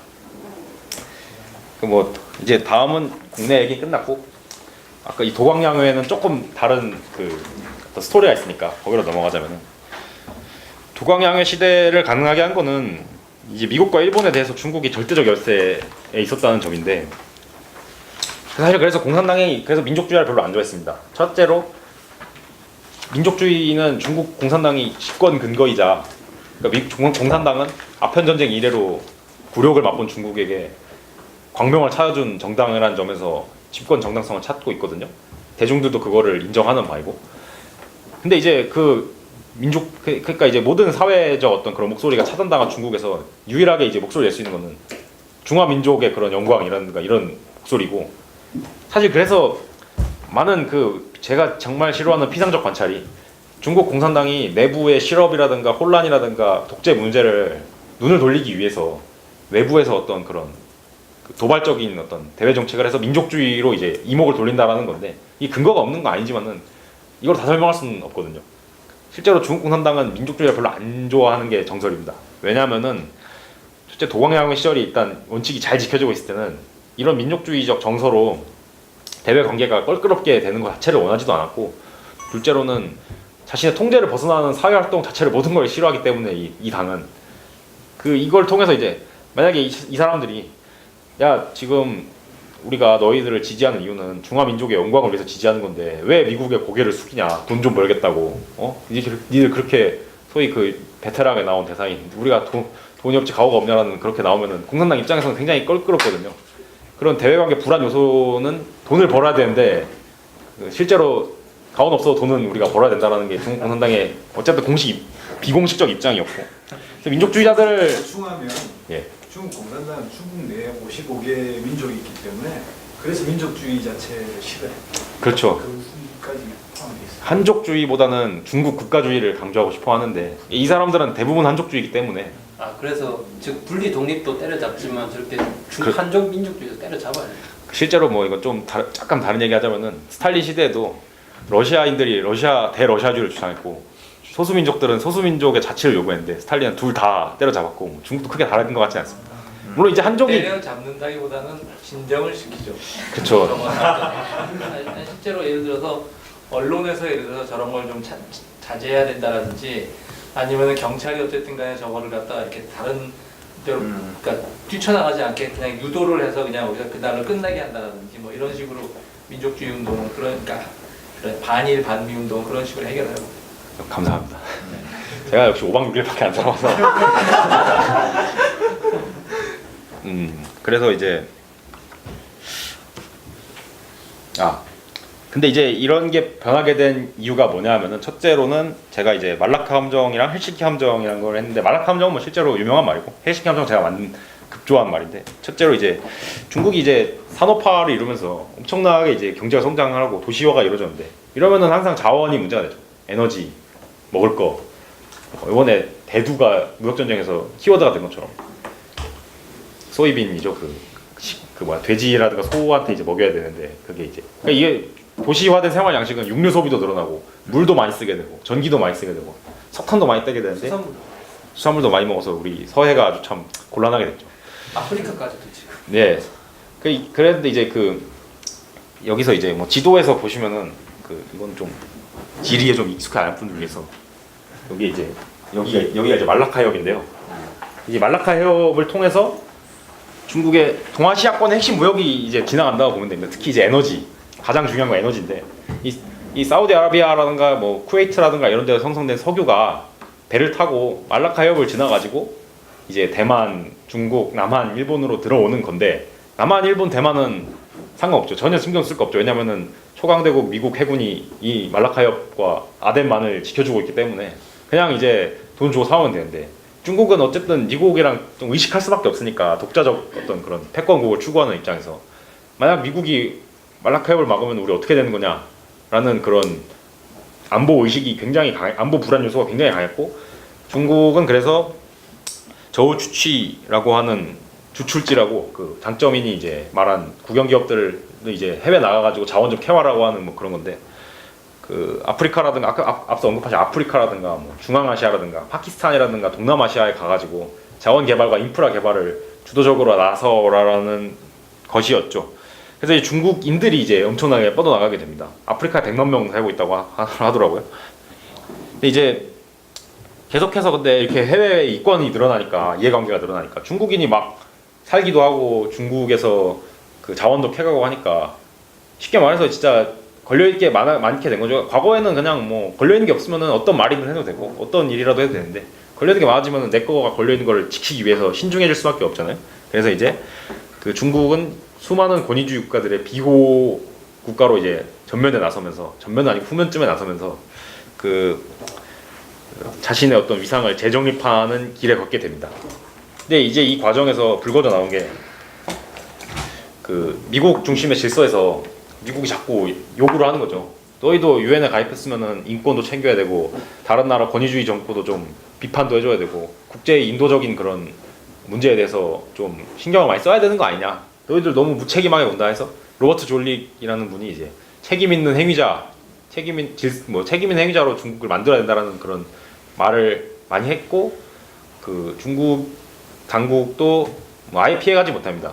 왜냐면은 물론 이제 우리 개발도상국이 우리 아직 가난하니까 좀 봐줘라고 하긴 하지만은 너무나 이제 많은 해외에서의 활동이 가시적으로 드러나고 있었기 때문에 제 생각에 중국이 이거를 결국은 미국 중심의 그런 질서에 완전히 몸을 담지 못한 이유는 결국 공산당 권력 논리 때문이라 생각하는데 이건 좀 역사적 유사 사례로 헬싱키 협정이라고 1975년에 이제 헬싱키에서 소련권 유럽 동유럽 국가들과 미국의 나토 유럽 서유럽 국가들이 이제 모여서 단체로 유럽의 안보를 이제 책임지는 자리로 만든 그런 협정입니다.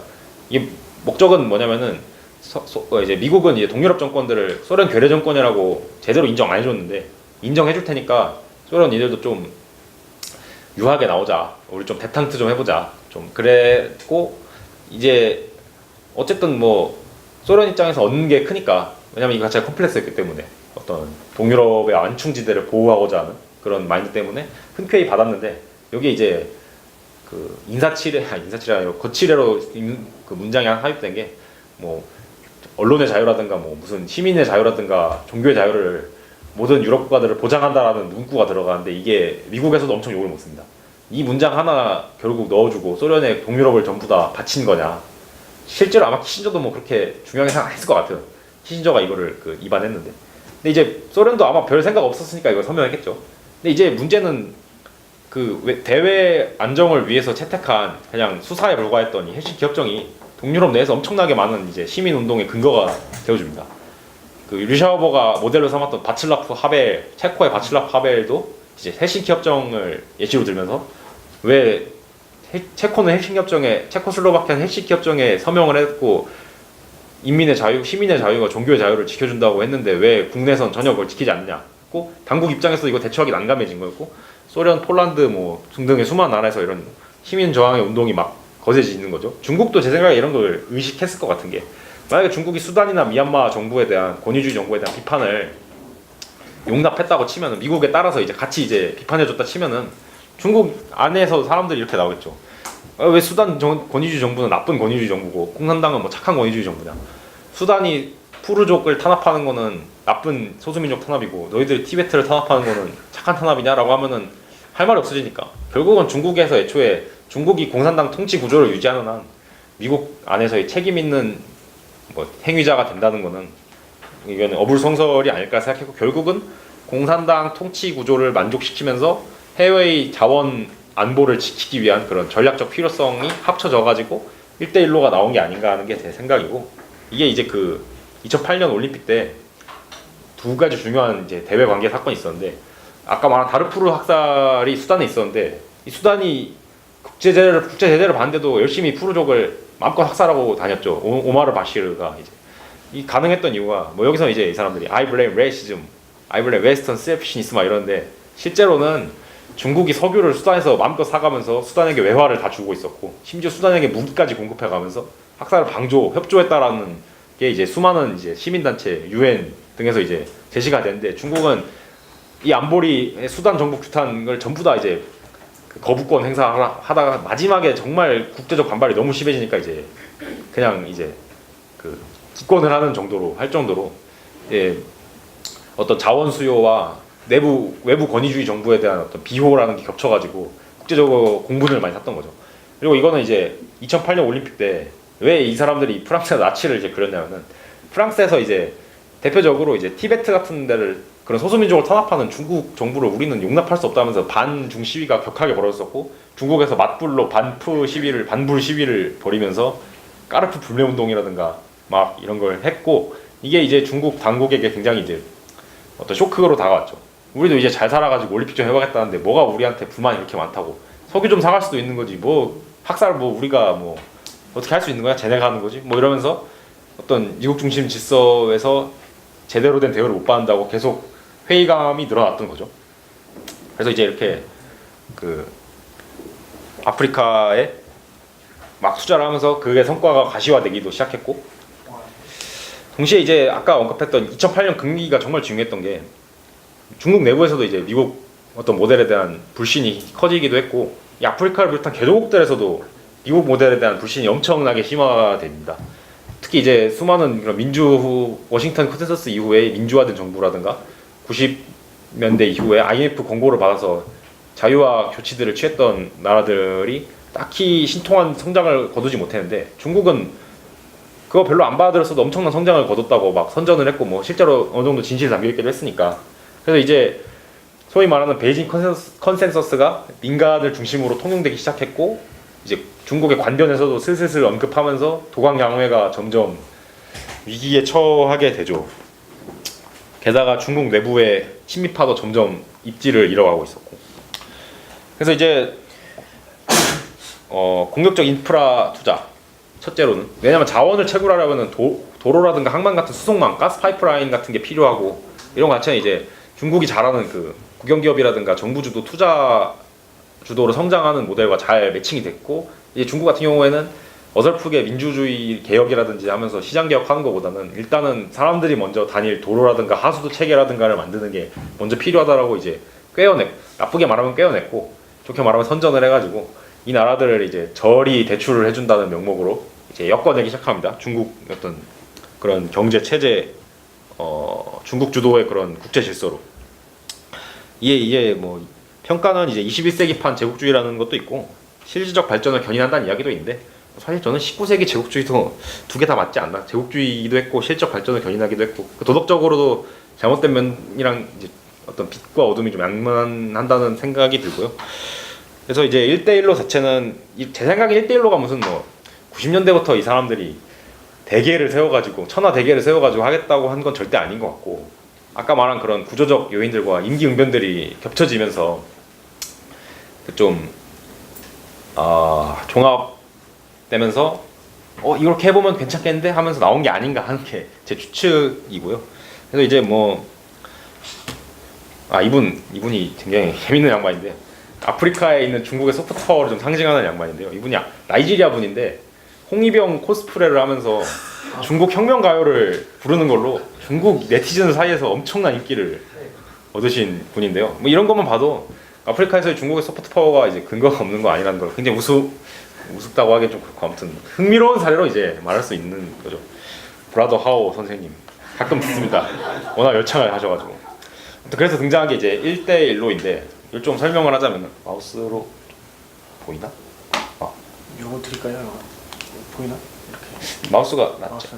여기가 이제 가장 중요한 과다르항인데 이제 파키스탄에 있는 항구인데 원래 파키스탄이 중국이랑 냉전 시대부터 친했습니다. 왜냐면은 소련이랑 중국이랑 사이가 안 좋았고 소련이랑 인도는 사이가 좋았는데 그래서 소련하고 인도가 협력을 많이 했으니까 인도랑 사이가 안 좋아 파키스탄은 그럼 우리 중국이랑 붙어야지 해가지고 친했고 중국은 이제 이 파키스탄을 어떤 배후 식민지나 배후지로 삼으면서 이 과다르항을 말라카 해협을 거치지 않고서 독자적으로 수급할 수 있는 루트로 만들고자 했고 카슈가르를 통해서 그리고 이제 마하티르 총리 언제적 마하티르가 또 오셔가지고 중국을 들었다 놨다 하셨는데 그 마하티르가 이번에 말레이시아 철도 건설 우리 못하겠다 1대1로랑 연계했으면 못하겠다 빚만 많이 든다 하는 게 이것도 중요한 계획이겠죠. 왜냐면 말라카 해협의 양 옆에서 이제 중국도 레버리지를 확보하는 그게 되니까 여긴 이제 방글라데시와 버마를 통해서 또 역시 말라카 해협을 거치지 않고 어떤 가스라든가 석유라든가 수출로를 확보하려는 그런 지정학적 동기가 있고 중앙아시아에서는 이미 투르크메니스탄은 중국의 최대 고객입니다. 그 천연가스를 사오는 이런 식으로 중앙아시아를 확보하려는 그런 움직임이 있고 이게 1대1로가 요즘 위기에 처해 있다고 하지만은 전반적인 큰 그림을 한번 소개해 봤습니다. 그래서 이제 마지막으로 중국과 그러면 우리 한국은 어떻게 해야 되냐라는 것에 대해서 책에서는 그렇게 이걸 길게 설명하진 않았고 이게 그 제 연재물에는 인터넷 연재물에는 많이 있는 건데 중간에 책을 내면서 좀 일관되지 못한 내용이 같아서 뺀 내용을 좀 여기서는 좀 넣어봤습니다. 그래서 이제 점점 커져가는 미중 간 파열음이 문제죠. 이게 1900년대 영국과 독일 사이의 그런 갈등을 좀 어느 정도 거울 걸로 보여주고 있는 것도 같습니다. 그러니까 이때 영국 주도하는 자유무역 질서 속에서 독일이라는 권위주의 정치 세력이 이제 엄청나게 성장을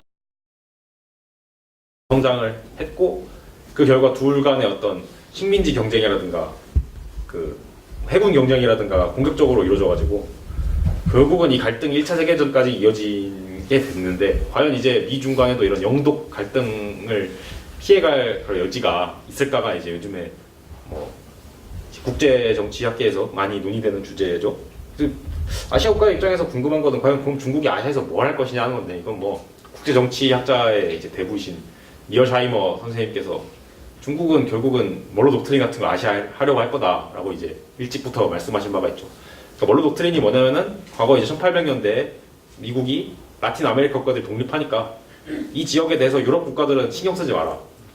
유럽 국가들은 유럽 일이나 아시아, 아프리카 일에 대해서 뭘 하는 건 모르겠는데 이 라틴 아메리카는 내 나와버리니까 너희들은 여기서 신경 꺼라 하면서 라틴 아메리카에 자유롭게 미국이 간섭하게 되는 그런 그 계기가 됐는데 그러니까 이제 미얼샤이머는 미국에도 좀 냉소적인 입장인 거죠. 뭐 미국이 뭐 무슨 자유와 평화를 뭐 위했다고 하는데 라틴 아메리카 한 거 보면은 이들도 결국은 중국이랑 별로 다를 거 없을 거다. 우리도 그 과거를 돌아보면은 중국도 마찬가지로 미국이 한 거를 보고 만약에 배운다면은 아시아 도트린 이를테면 뭐 도련선이란 개념이 있잖아요. 그 뭐 섬들 태평양의 섬들을 이어가지고 그 안에서는 중국이 어떤 안보적 어떤 레버리지를 확실하게 주겠다는 게 이제 도련 개념인데 이 도련선 안에서 중국이 그 다른 국가들의 어떤 개입과 간섭을 차단하겠다라고 선언하면 사실상 이 중국판 아시아 원으로 될 수 있는 거고 뭐 중국이 힘이 정말 지금 GDP 미국 GDP의 70% 선까지 왔는데 80% 90%까지 만약에 따라잡는다면은 못할 것도 없지 않나 그런 생각을 먹기에 이미 하고 있을 수도 있고요. 그런 점에서 이제 아시아 국가들은 불안감을 느낄 수밖에 없는 거죠. 라틴 아메리카 국가들이 미국에 대해서 언제나 이제 거인을 등에 지고 사는 것처럼 불안감을 느꼈듯이. 근데 이제 이런 아시아 국가들은 결국은 중국에 협조하거나 어떤 반중 어떤 연대, 중국 견제 연대를 만들면서 미국 등지에 손을 벌릴 텐데 이런 세력 균형을 맞추려는 경쟁 자체가 사실 1차 대전에도 고스란히 벌었던 일이고 이게 요즘에 다극화된 세계 질서에서 굉장히 어떤 리스크를 키우고 있는 요인이라고 할 수 있겠습니다. 구체적으로 좀 들어가자면은 아시아 국가들은 대체적으로 거의 다 이 딜레마가 있어요. 어떤 스펙트럼에 있든 중국이 협조적이든 견제적이든 어떤 국가도 피해갈 수 없는 스펙트럼은 중국을 통해서 결국은 경제 성장을 하고 싶은데 중국은 못 믿을 놈이니까 미국을 통해서 그래도 안보를 좀 보장받고 싶어하는 거고 가장 대표적인 나라들이 한국하고 호주고 뭐 중국에 훨씬 더 비판적인 일본이라든가 중국에 좀 많이 붙어있는 파키스탄이라든가도 이 딜레마에서는 자유롭지 못하고 그래서 이제 기존에 있던 중국과 미국 사이의 포지티브성 게임은 점점 종식된 상황에서 양자태기를 강요당한 상황에서 각국이 어떻게 행동하고 있냐를 우리가 좀 알아야지 어떤 변화하는 안보 환경에 대응할 수 있고 또 덩치어핑 패러다임이 종료에 좀 더 이제 좀 현명하게 대응할 수 있지 않을까 해서 좀 더 리뷰를 이제 더 부록 차원에서 좀 해보겠습니다. 첫째로 중국과 경쟁한 지역 강대국들이 있죠. 첫째가 일본은 이제 원래 이제 중국을 아래 것이라 생각했는데 2010년이 계기였습니다. 2010년에 두 가지 일이 있었는데 하나는 GDP가 마침내 제가 이제 경제에 관심 갖게 된 게 소위 제가 초등학교 때 먼 나라 요나라 같은 거 읽으면서 경제에 관심 갖게 됐는데 9살 일부러부터 이때도 항상 90년대에 나온 책에도 그렇고 2000년대에 나온 책에도 그렇고 언제나 일본은 늘 제2의 경제대국으로 표시가 되는데 마침내 제가 고등학교 1학년이던 이제 2010년에 제2의 경제대국이 중국이 되고 언제나 제2이던 일본이 제3이 되는 그런 충격적인 일이 있었는데 아마 이제 일본에서는 더 했겠죠. 이런 쇼크가. 그런 상황에서 센카쿠 열도를 두고 영토 분쟁이 있었고 이때 중국이 히토류라는 반도체 산업의 비타민이라고 하죠. 히토류를 금수해버리면서 일본이 완전히 나가 떨어지게 됩니다. 미국하고는 그 전에 이제 하토야마 민주당 정부가 후텐마 기지 이전 문제로 하도 미국하고 좀 관계를 드수쳐 나가지고 미국도 거 봐라 내가 뭘 했냐 아시아 국가들하고 친하게 지내지 말고 우리한테 잘 붙었어야지 하면서 이제 일본은 오도가도 못할 처지에 놓여가지고 결국 굴욕적으로 항복을 했고 이 이후에 이런 외교 참사와 후쿠시마가 겹쳐가지고 자민당 정권으로 넘어가게 되고 자민당 정권은 중국의 어떤 패권주의에 맞서서 우리가 일본이 아시아에서의 어떤 그런 영향력을 상실하면 안 된다 하는 차원에서 굉장히 공격적인 대외 활동을 하려고 하고 있죠. 근데 저는 과거사 문제가 너무 걸리는 게 많아서 일본이 주도적이 될 건 좀 힘들 것 같고 대신에 인도가 좀 요즘에 좀 떠오른다고 합니다. 물론 인도는 중국의 상대가 안 됩니다. 이건 기본적으로 인도를 중국의 무슨 뭐 동등한 거인 뭐 이런 식으로 묘사하는 거는 말이 안 되는 게 중국 GDP는 지금 $10,000가 목전이고 인도는 제가 알기로 $2,000를 간 넘은 걸로 알고 있습니다. 이런 말이 있죠.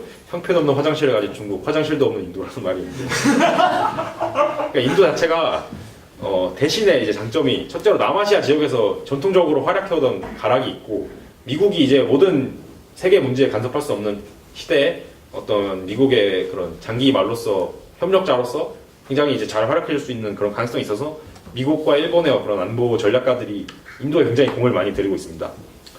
그리고 이 인도의 원래 이제 중심 세력이 네루 왕조라고 자와할랄 네루가 이제 간디의 제자로 인도를 통치하던 그냥 가문 왕조예요 진짜. 네루 딸내미도 총리했고 네루 손자도 총리했고 네루 증손자가 지금 당 대표인가 뭐 그렇죠. 그 야당 대표. 그 이제 네루 왕조는 첫째로는 비동맹주의. 우리는 외부 세계 일에 신경 쓰지 않겠다. 둘째는 사회주의. 우리는 국가 개입주의로 경제를 그냥 대충 관리하겠다. 그리고 인도 국가주의를 추구했는데 이제 이 정부가 이제 지금 인도 국민당으로 전환되면서 2014년에 굉장히 많은 변화가 있었죠. 그 시장주의로 거의 완전히 틀었고, 그다음에 공격적 민족주의를 굉장히 많이 채택을 했고, 남아시아 지역에서 우리가 더 이상 어떤 중국의 활동을 좌시하지 않겠다. 왜냐면은 아까 말한 일테면 뭐 여기 과다르, 여기 뭐 치타공, 차역푸유, 말레이시아, 여기 지부티도 이게 중국 거거든요. 중국은 아니고 이제 세계의 수많은 군사 기지들이 있는데 중국도 여기 군사기를 폈어요. 그리고 여기 최근에 몰디브라든가 다 보면은 인도를 포위하는 물론 중국은 인도를 의식하고 이렇게 깔진 않았겠지만은 깔아놓고 보니까 인도 입장에서는 뭐야 이거 우리 올가미로 지금 저겠다는 거야라는 생각이 들 수밖에 없고 그래서 요즘 최근에 몰디브에 또 이거는 그냥 국제 요즘 핫 이슈 그냥 공유 차원에서 말하자면은 몰디브에 얼마 전에 이제 12.15 정권이 엎어졌는데 그거 가지고 이제 재선거를 한다 만다 말이 많은데 제가 알기로는 친중 정부가 지금 있어요. 그래가지고 인도군이 개입되냐 마냐를 가지고 그리고 인도군이 만약에 개입하면 중국 해군이 이제 출동을 해서 인도양 대외 작전에 나설 것이냐를 가지고 많은 이제 사람들이 관심을 갖고 있고 여기 부탄 이쪽에서는 작년 7월에 책에도 이제 나오는 건데 작년 7월에 몽둥이 싸움을 넘어서 막 포격전까지 지점까지 갔죠? 동남 예, 도카라 뭐 여기 그리고 하여간 그래서 이제 인도 태평양이라는 게 원래 아시아 태평양이었는데 인도 태평양이라는 말이 요즘 속속 등장한 게 이런 지정학적 상황을 좀 반영하고 있다고 생각하시면 되겠습니다. 그리고 이제 중국의 협조적인 국가들이 있는데 첫째 지역 강국인 러시아. 러시아는 이제는 중국 경제 규모의 10분의 1밖에 안 되는 한국하고 경쟁하고 있는 수준으로 떨어졌죠.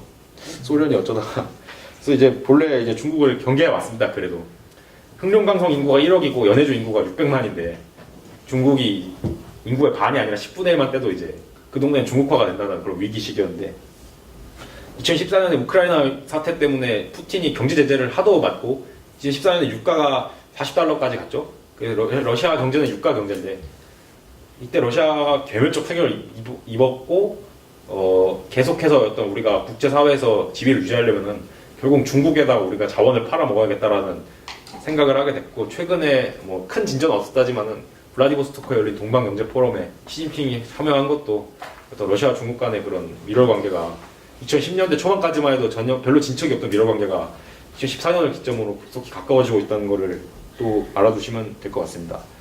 그리고 파키스탄은 뭐 아까 설명드렸고요. 미얀마, 라오스, 캄보디아는 동남아시아에서 나라 제일 가난하고 권위주의적 성향이 여전히 강합니다. 미얀마는 아웅산이 뭐 지금 차지하고 있다지만 여전히 군부가 사실상 어떤 그림자 정부로 행세하고 있고 이런 나라들이 자신의 권위주의적 통치를 유지하면서 어떤 경제 개발을 하려면은 결국 중국에밖에 손을 빌릴 데가 없어지고 이 나라들은 실질적으로 거의 완전히 넘어가지 않았나 하는 그런 생각이 들고요. 많은 아프리카 국가들도 그런 부류들이 있습니다. 그 끝으로 이제 한국하고 아주 비슷한 위치에 있는 나라들인데 이제 중국을 활용하고자 하는 중견국들이죠. 지역에서 독자적으로 목표를 내고 다른 강대국들하고의 관계도 많이 맺다 보니까 레버리지로 활용해가지고 중국과 다른 강대국을 동시에 이용하고자 하는 그런 나라들. 근데 대외적 압력에 따라서 이렇게 왔다 갔다 할 수 있는 그런 나라들입니다. 목록은 카자흐스탄. 이 나라가 별거 아닌 것 같은데도 지도자가 대단한 효웅이기 때문에 나자르바예프가 카자흐스탄은 러시아와 중국 사이에서 굉장히 러시아, 중국, 터키, 이란 4개 나라 사이에서 진짜 외교를 잘하면서 그 위치를 가져가고 있고요. 이란은 미국에 가까워질까 했다가 이번에 트럼프가 모두 엎어버린 바람에 중국과 엄청나게 가까워지고 있고 다시 인도네시아는 이번에 왔다 갔죠.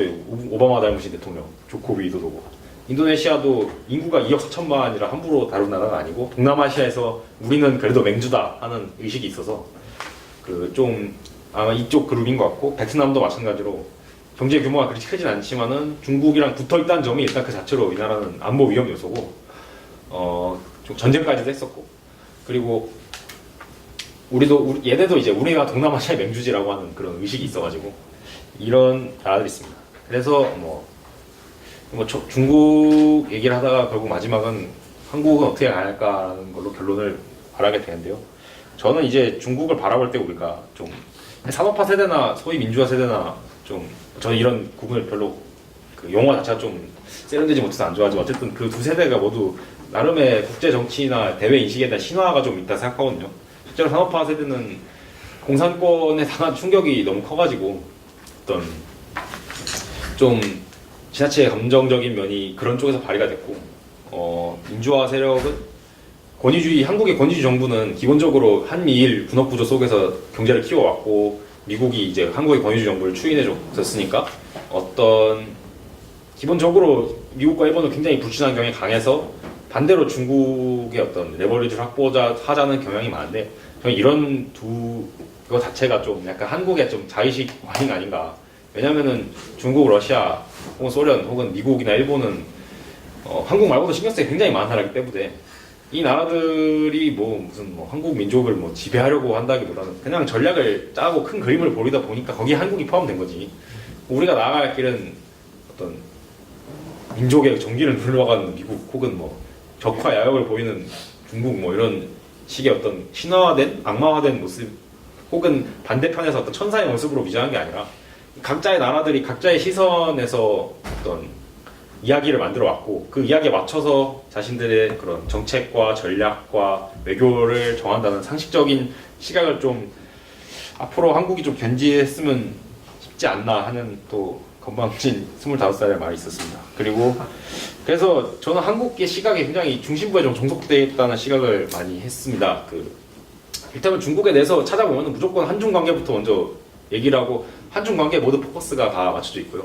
러시아도 한러 관계 200년 맨날 이런 얘기만 하는데 러시아가 한러 관계만 신경 쓴 나라도 아니고 얼마나 그 땅이 넓으며 많은 민족이 있는데 그런 종합적 얘기들 속에서 한국의 적절한 위치를 찾아내는 게 어떤 맞는 접근법이라 생각하고 이건 좀 다른 분한테 들은 건데 러시아에 이제 한국 학자들이 러시아에 가서 문서들이 있잖아요.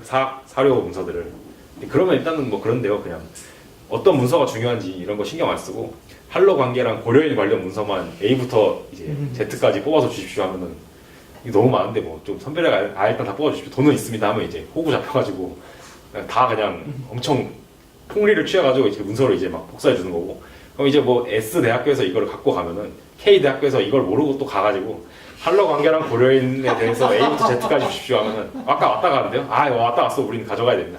이런 게 이제 사실은 그동안 대외 접근에 좀 희화화된 수준이었다 생각하고 그래서 한중, 한러, 한일, 한미 관계만 보는 게 아니라 우리나라 사람들이 제국의 중심부의 사람들은 어떤 생각을 갖고 사는가를 우리가 내재적으로 좀 접근할 필요가 있고 우리가 어떤 중심에도 속하지 않는다는 게 오히려 여러 중심의 이야기들을 엮어내서 어떤 종합적 그림을 그리는 데 또 도움이 되지 않을까. 그게 한국인들이 가질 수 있는 가능성 아닐까 하는 생각이 들어서 사실 이 책이나 이런 글을 쓰게 된 동기 중에 하나가 이런 생각을 갖고 있는 사람이 나 같은 생각을 갖고 있는 사람이 많아지면 좋겠다 하면서 책을 쓰는 거잖아요. 그런 동기가 있기도 했습니다. 그래서 중요한 것 중에 하나가 또 아시아 언어 문명학부다 보니까 한국이 또 주변에 별로 또 신경 안 써요. 그래서 중심부에 시각이 메모져 있다 보니까 제가 이제 책에다가 쓰진 않은 연재문에 썼고 책에는 안 쓴 건데 예전에 강경화 장관이 감비아 이제 외무장관과 대담을 했을 때 엄청 조롱이 많이 쏟아졌는데 저는 솔직히 좀 웃기긴 했어요. 한감 동맹 든든합니다. 이런 좀 웃기더라고요. 근데 이제 이걸 조롱하는 게 온당치가 않은 게 감비아가 소국이긴 해도 북핵 문제가 엮여 있는 것도 있을 뿐더러 감비아에서 민주혁명이 일어났었거든요. 그리고 당연히 그 전에 세계의 민주화에 좀 영감을 준 게 촛불 시위였는데 감비아 사람들이 그걸 당연히 알았을 거고 어떤 그런 민주화의 선배 국가로서 한국의 소프트 파워를 인정했기 때문에 굳이 강경화 장관을 만나고 싶었던 게 아닐까 저는 그렇게 생각하거든요. 그런데 이제 그런 거를 무작정 한감동맹 이러면서 감비아 수준 이러면서 대체 왜 푸틴 안 만나고 감비아 만나냐 이런 건 좀 웃기긴 하지만은 이 지향해야 될 태도 아닌가 싶고 사실 진보 쪽에서도 크게 저는 인식이 다르진 않다고 생각해요. 좀 정략적인 면에서 일단 까고 보는 거지. 진보 진영이라고 하시는 분들도 물론 제3세계 문제에 대해 관심 갖고 있는 분들은 평균적으로 더 많긴 하지만은 기본적으로 중심부에 좀 종속된 시각이 좀 많고 한국이 이제 독자적으로 대외 활동을 나서야 될 시기에 사실상 제국 수준인데 GDP 10이면은 이런 나라가 너무 국제맹이 아닌가. 특히 대국들 바깥의 세계는 더더욱 좀 모르지 않는가. 그런 생각이 또 들었습니다. 그래서 이런 나라들에게 접근할 때는 중국하고는 점점 얘기가 멀어지긴 하지만 한국의 소프트 파워를 이제 최대한 활용하면 그러니까 이게 좀 더 거론을 하자면은 중국하고는 좀 멀어지지만은 어떤 중국이라는 나라가 미국이란 또 다른 패권국과 점점 더 이제 갈등 구조가 심해지고 있는 현 상황이고 그런 상황에서 우리가 그동안 해왔던 방식이 먹히지 않는 그런 시대에서 어떻게 한국이 유라시아나 아프리카나 인도양에서 자신 나름의 위치를 찾아갈까에 대한 그런 결론부라고 생각해 주시면 감사하겠고요. 그래서 한국은 전 세계에서 이제 식민지 경험이 있는 나라 중에서 거의 유일하게 이제 아일랜드 이런 나라 빼고 민주화와 산업화, 현대화를 모두 달성한 이제 국가인데 이거 자체가 이제 굉장한 어떤 소프트 파워다. 심지어 중국에게도 이게 먹히는 소프트 파워다. 신남방 정책과 신북방 정책의 컨텐츠도 아까 말한 그런 4번에 있는 중견 국가들과 연대를 강화하고 한국의 소프트 파워를 적극적으로 판매하며 제가 아까 말한 뭐 시진핑이 왜 이렇게 됐을까에 대해서 설명을 할 때 좀 내재적이고 좀 더 복합적인 시각을 갖추려고 하면서 비전을 그렇게 쌓아가는 게 맞지 않은가 뭐 이제 그런 생각이 듭니다. 이상으로 네 마치겠습니다.